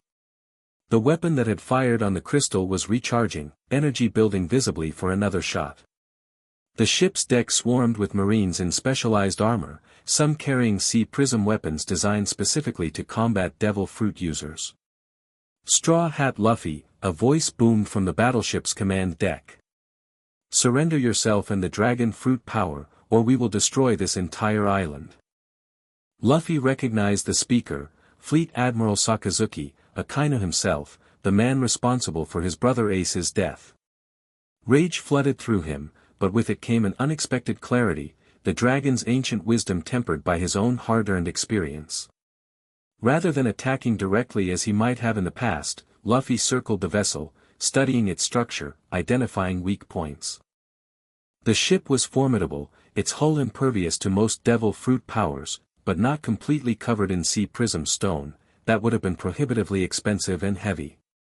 Only strategic sections, the weapon mounts, key structural points, and defense systems, contained the nullifying material. Luffy dove, but instead of striking the ship directly, he plunged into the sea beside it. Contact with the water weakened him immediately, but he'd anticipated this. Before his powers could completely fail, he grabbed the ship's massive rudder, an ordinary metal component not made of Sea Prism, and used his rubber powers to stretch his grip around it. With a tremendous effort, he twisted the rudder assembly, warping the metal beyond repair before the seawater could completely nullify his strength. Then he pushed off the seafloor, launching himself back into the air where his powers returned fully. The battleship, its steering disabled, began to drift off target. The weapon, now fully charged, fired again, but instead of hitting the crystal, the beam struck the water harmlessly as the ship continued its uncontrolled rotation. Akainu's rage was visible even from the air, his magma powers activating as he prepared to take matters into his own hands. But Luffy was already implementing the next phase of his attack. Flying high above the vessel, beyond range of their sea prism weapons, he began manipulating the weather, a skill he'd refined during training with Nami. Clouds gathered with unnatural speed, darkening and swirling into a concentrated storm system directly overhead. Lightning crackled between them as pressure differentials created powerful wind shears. "What's he doing?" Usopp asked in awe, watching from the Sunny's deck as he helped Frankie prepare the ship. Creating a targeted cyclone, Nami realized, recognizing the weather pattern. "I showed him this technique, but I've never seen it executed on this scale." The storm descended on the battleship with pinpoint precision, winds exceeding 200 knots hammering only the sea prism vessel while leaving the surrounding waters relatively calm. Waterspouts formed around it, lifting spray into devastating water bullets that pummeled the deck. Lightning struck repeatedly, targeting the weapon's energy collectors and power systems with uncanny accuracy. Marines scrambled for cover or were swept overboard by the onslaught. Akainu himself withstood the assault, his magma powers generating enough heat to create a pocket of relative calm around him, but even he couldn't protect the entire ship. The ancient weapon prototype, its delicate targeting systems compromised by lightning strikes and its power supply disrupted, began to destabilize. Energy built up with nowhere to discharge, creating a visible distortion around the massive cannon. "It's going to blow," someone shouted from the battleship's deck. Luffy, seeing the imminent detonation, made a split-second decision. He dove toward the weapon, transforming mid-flight into his hybrid form, scaled but humanoid, combining the best aspects of both devil fruits. "Everyone OFF the ship," he roared, his voice carrying over the storm's howl. Most Marines didn't need to be told twice, diving into the churning waters or deploying lifeboats. Akainu, however, stood his ground, preparing to intercept Luffy. "You won't stop us, Straw Hat," the fleet admiral shouted. "That font is an abomination that should never have existed. Devil fruits have made pirates like you think you can challenge the rightful order. The rightful order is a lie." Luffy shot back, dodging a magma fist that would have incinerated him instantly. "I've seen the truth. The world you protect isn't the way things are supposed to be." Their clash sent shockwaves across the deck as magma met dragon scales. Unlike their previous encounters, Luffy now faced Akainu as something closer to an equal, his enhanced durability allowing him to withstand attacks that would have been fatal before. "Whatever visions that fruit showed you are the real lies," Akainu growled, pressing his attack. The ancient kingdom was destroyed for good reason.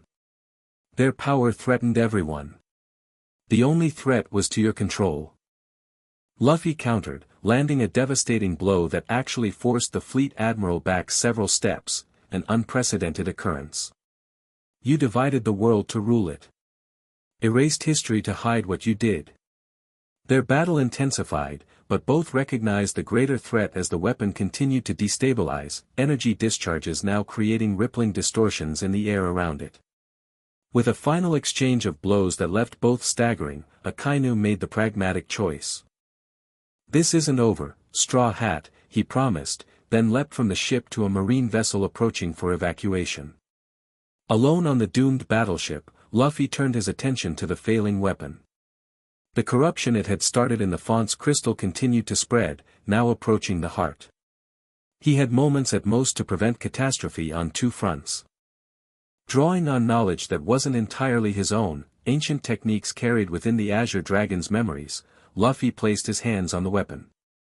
The patterns across his scales glowed with the same silver energy he'd used against Mordeth, creating a containment field around the destabilizing ancient weapon. With a tremendous effort of will, he compressed the field, forcing the chaotic energies inward rather than outward.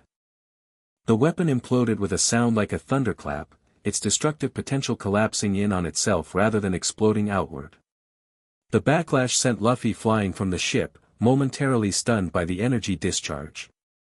As he plummeted toward the sea, strong rubber arms caught him, his own arms, stretched from the shore where his crew fought their own battles. He pulled himself back to land, where the keeper waited beside the blackened crystal. "The weapon is neutralized," Luffy reported, breathing heavily from exertion. "But the corruption continues to spread," the keeper confirmed grimly. "The initial blast damaged the font's core. Unless healed, all devil fruits will begin to fail within hours." "How do we heal it?" Luffy demanded. The keeper's ancient eyes met his directly. "The same way the font creates devil fruits, with energy. Pure life energy." Understanding dawned on Luffy's face. "You need me to give up my powers to save it?" "Not necessarily both," the keeper clarified. "One fruit's energy would be sufficient to heal the damage and stabilize the system. So I choose which to keep?" Luffy asked, processing this unexpected development. "If you wish to save the font, and all devil fruit users worldwide, yes." Nearby, Nami had overheard their conversation. "Wait, Luffy can't lose either power. They're part of who he is now." "There is an alternative," the keeper admitted reluctantly. "But it carries significant risk." "What alternative?" Luffy asked. "You could attempt to channel the font's energy through yourself, directing it to heal itself using your dual nature as a conduit. It has never been tried, but theoretically, a dual bearer might serve as a bridge between the font's fragmented aspects." "And the risk?" Robin asked, joining them after dispatching the CP0 agents she'd been fighting. "Complete energy overload," the keeper stated bluntly. "His physical form might not withstand the power involved. And even if he survives, the experience would permanently alter him, mentally and physically." "Alter how?" Nami pressed. "He would become more than human, a living manifestation of the font's power. Neither fully himself nor fully other, but something new entirely." The battle around them had largely concluded. The CP0 vessel retreated after Zoro, Sanji, and Jinbei decimated its elite agents.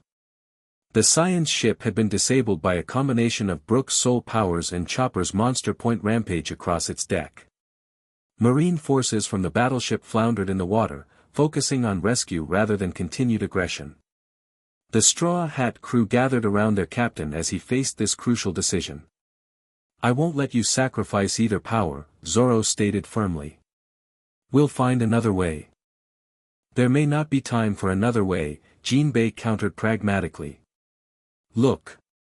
He pointed to the central crystal, now more black than clear, corruption spreading visibly with each passing moment. "Whatever you decide, we support you," Sanji assured Luffy. "But don't throw away what makes you who you are."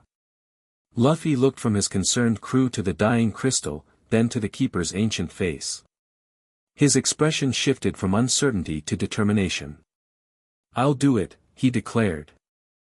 "I'll channel the font's energy. Use me as the conduit." "Luffy, no," several voices protested simultaneously. He turned to his crew, grinning despite the gravity of the moment. "It's okay. I can handle it." "You don't know that," Nami argued, tears forming in her eyes. "Actually, I do," Luffy replied with surprising gentleness. "Remember what the Guardian said? About why I could handle 2 devil fruits when nobody else could?" He tapped his chest. "I'm rubber. I stretch.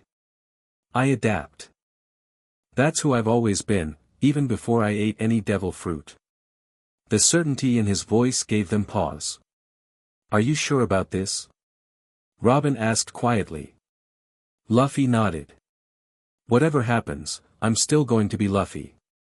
Still going to be Pirate King." He adjusted his straw hat determinedly. "And we're still going to find the One Piece together." One by one, his crew nodded their acceptance, trust in their captain overcoming their fears. "What do I need to do?" Luffy asked the keeper. "Follow me to the heart of the font," the keeper instructed. "Quickly now, we have little time." At the crystal's core, accessible through an opening that appeared in response to the keeper's touch, a chamber of pure energy awaited. The walls, floor, and ceiling were composed of the same crystal material, but here it was flawless, unmarred by the corruption spreading through the outer layers. At the center floated what appeared to be a perfect sphere of light, pulsing, living energy that responded to their presence by brightening. The original power, the keeper introduced reverently. What remains of it, contained and protected for millennia. It's beautiful, Luffy breathed, transfixed by the sphere's shifting colors and patterns. It is life itself, the keeper replied. The essence from which all devil fruit powers derive. It turned to Luffy with grave seriousness. To heal the font, you must make physical contact with the original power while manifesting both your devil fruit abilities simultaneously. The power will flow through you, using your dual nature as a template to restore balance to the system. And the pain? Luffy asked pragmatically, surprising his crew with his foresight. The keeper didn't sugarcoat its response. Excruciating. Beyond anything you have experienced before. Luffy nodded, accepting this. My crew stays, he stated, not a question but a condition. The energy discharge could harm them, the keeper cautioned. We stay, Zoro declared firmly, the others nodding in agreement. Very well, the keeper conceded. Form a circle around him. Your presence may help anchor his consciousness through the process. The Straw Hats positioned themselves around the chamber, forming a protective ring around their captain. Each face showed different emotions, fear, determination, worry, faith, but all shared the same resolute support. Ready when you are, Captain, Sanji said, speaking for all of them.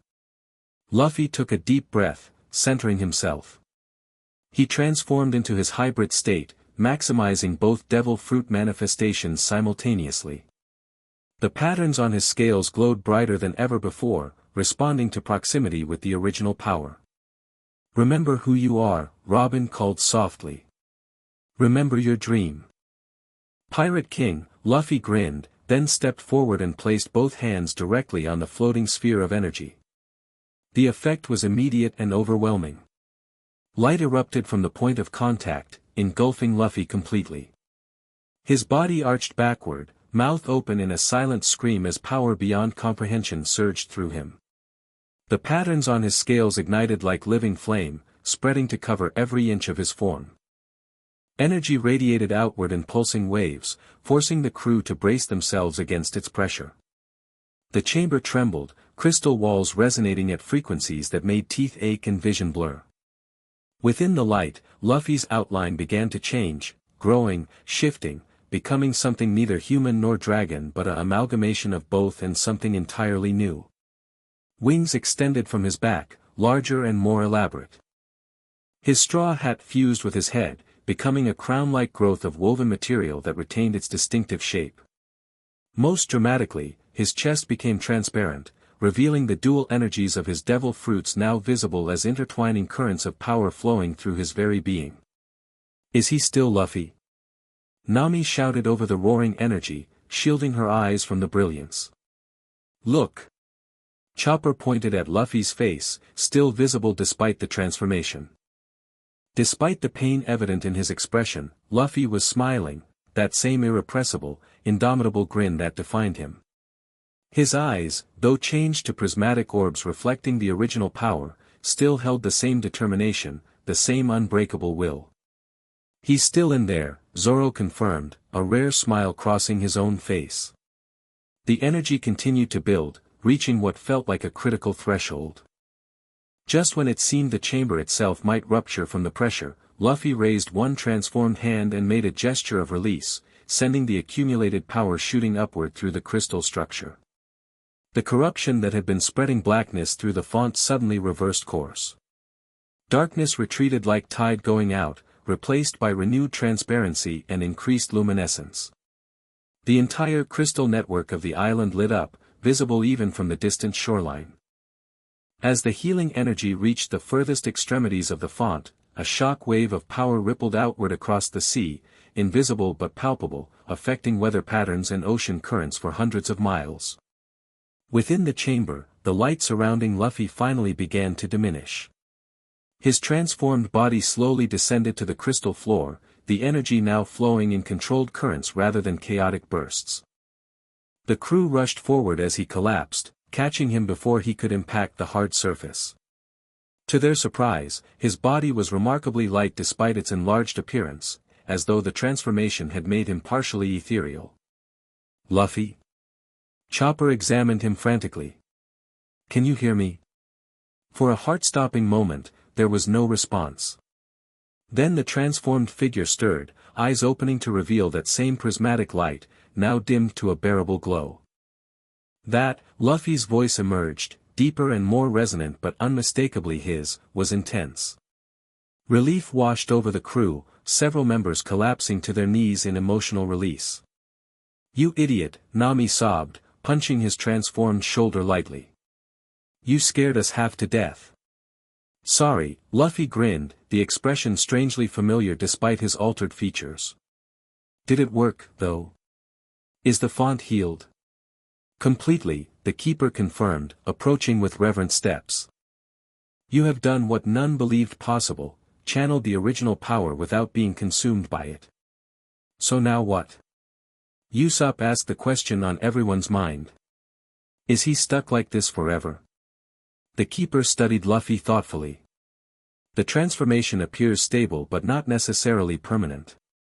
With practice, he may learn to shift between this form and something closer to his original appearance. Can you try now?" Robin suggested gently to Luffy. "Focus on your human self." Luffy closed his prismatic eyes, concentrating. The luminescence of his body dimmed further, wings retracting, crown-like hat returning to normal material. His chest became opaque again, though faint patterns remained visible beneath the skin. Within minutes, he appeared nearly human, though with subtle differences that suggested he would never be entirely as he was before. His eyes, when he opened them, retained a hint of their prismatic quality, though now predominantly their original dark color.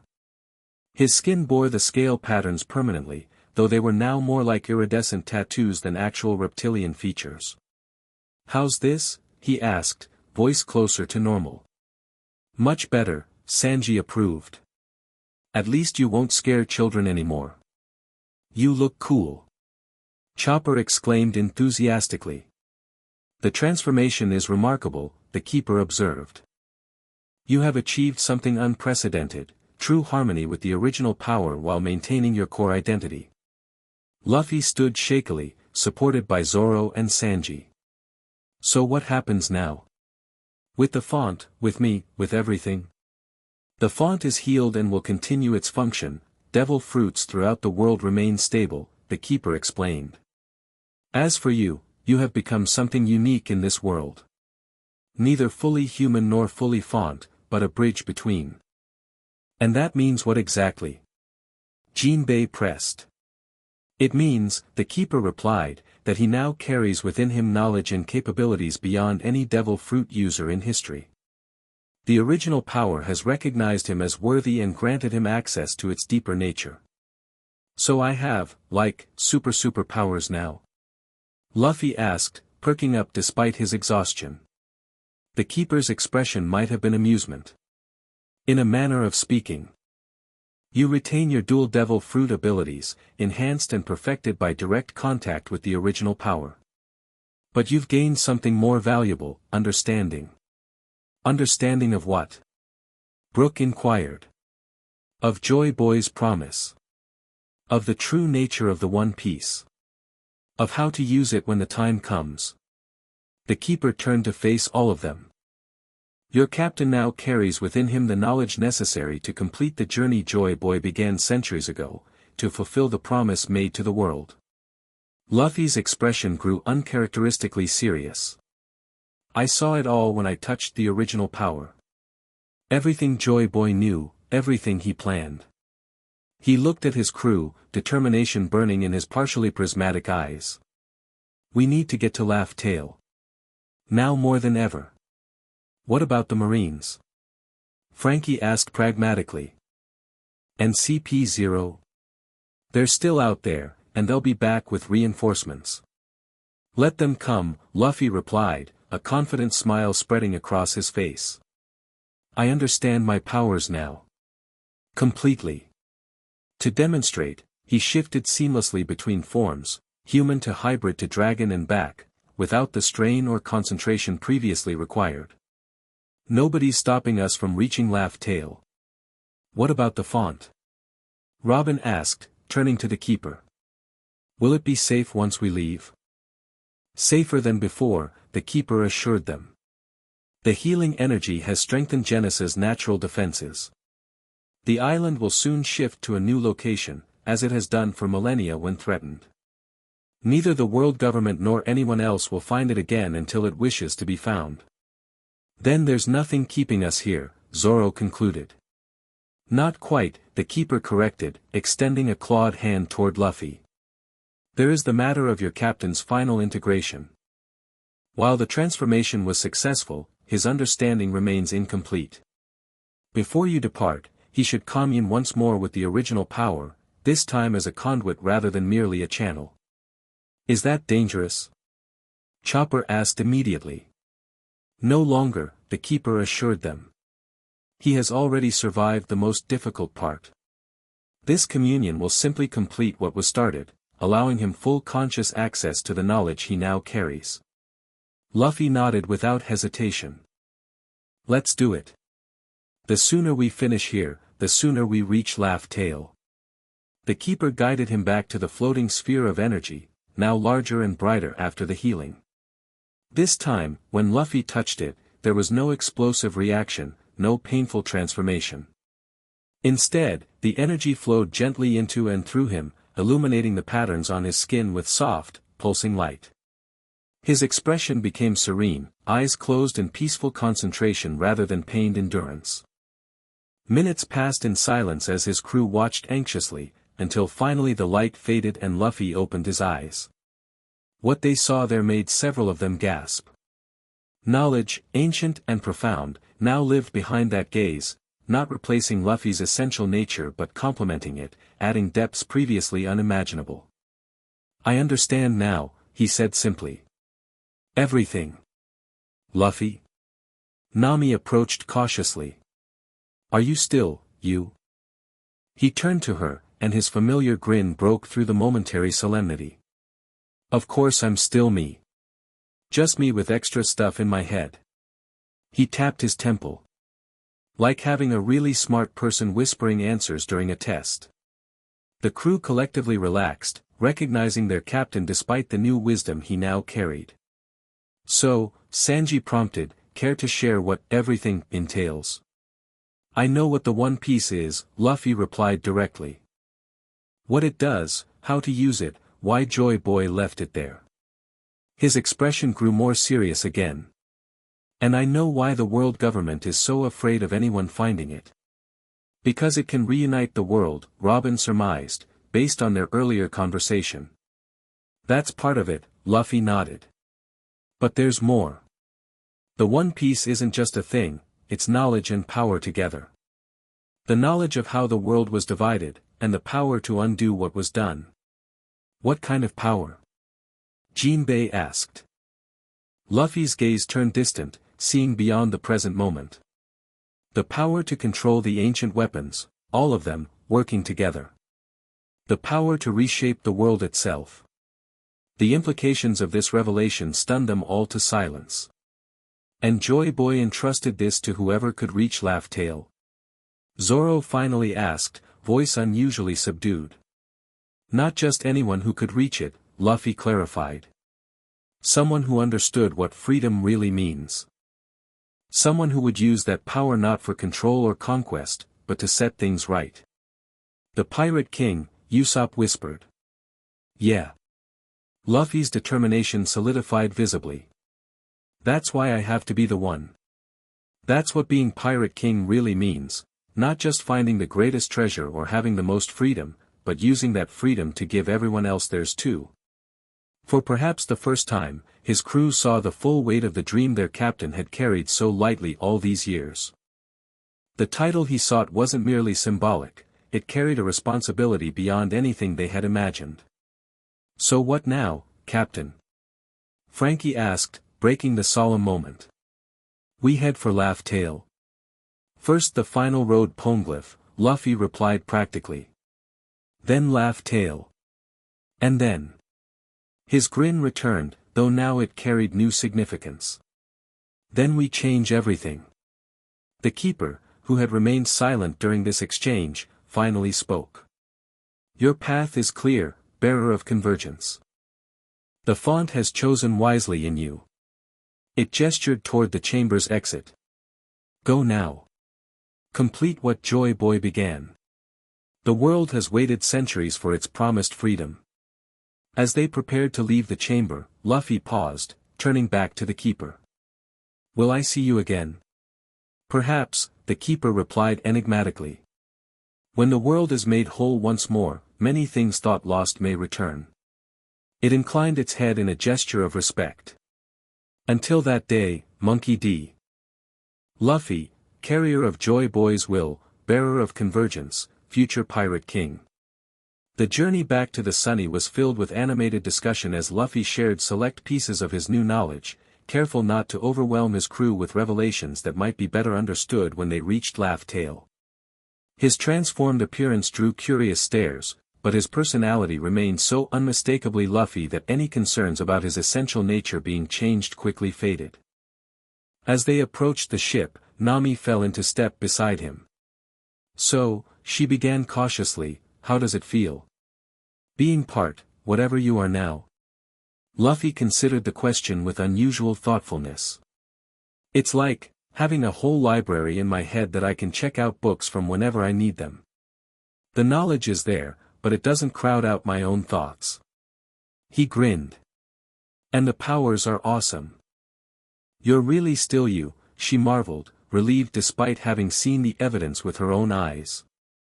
Of course I am, Luffy replied, surprised she would doubt it.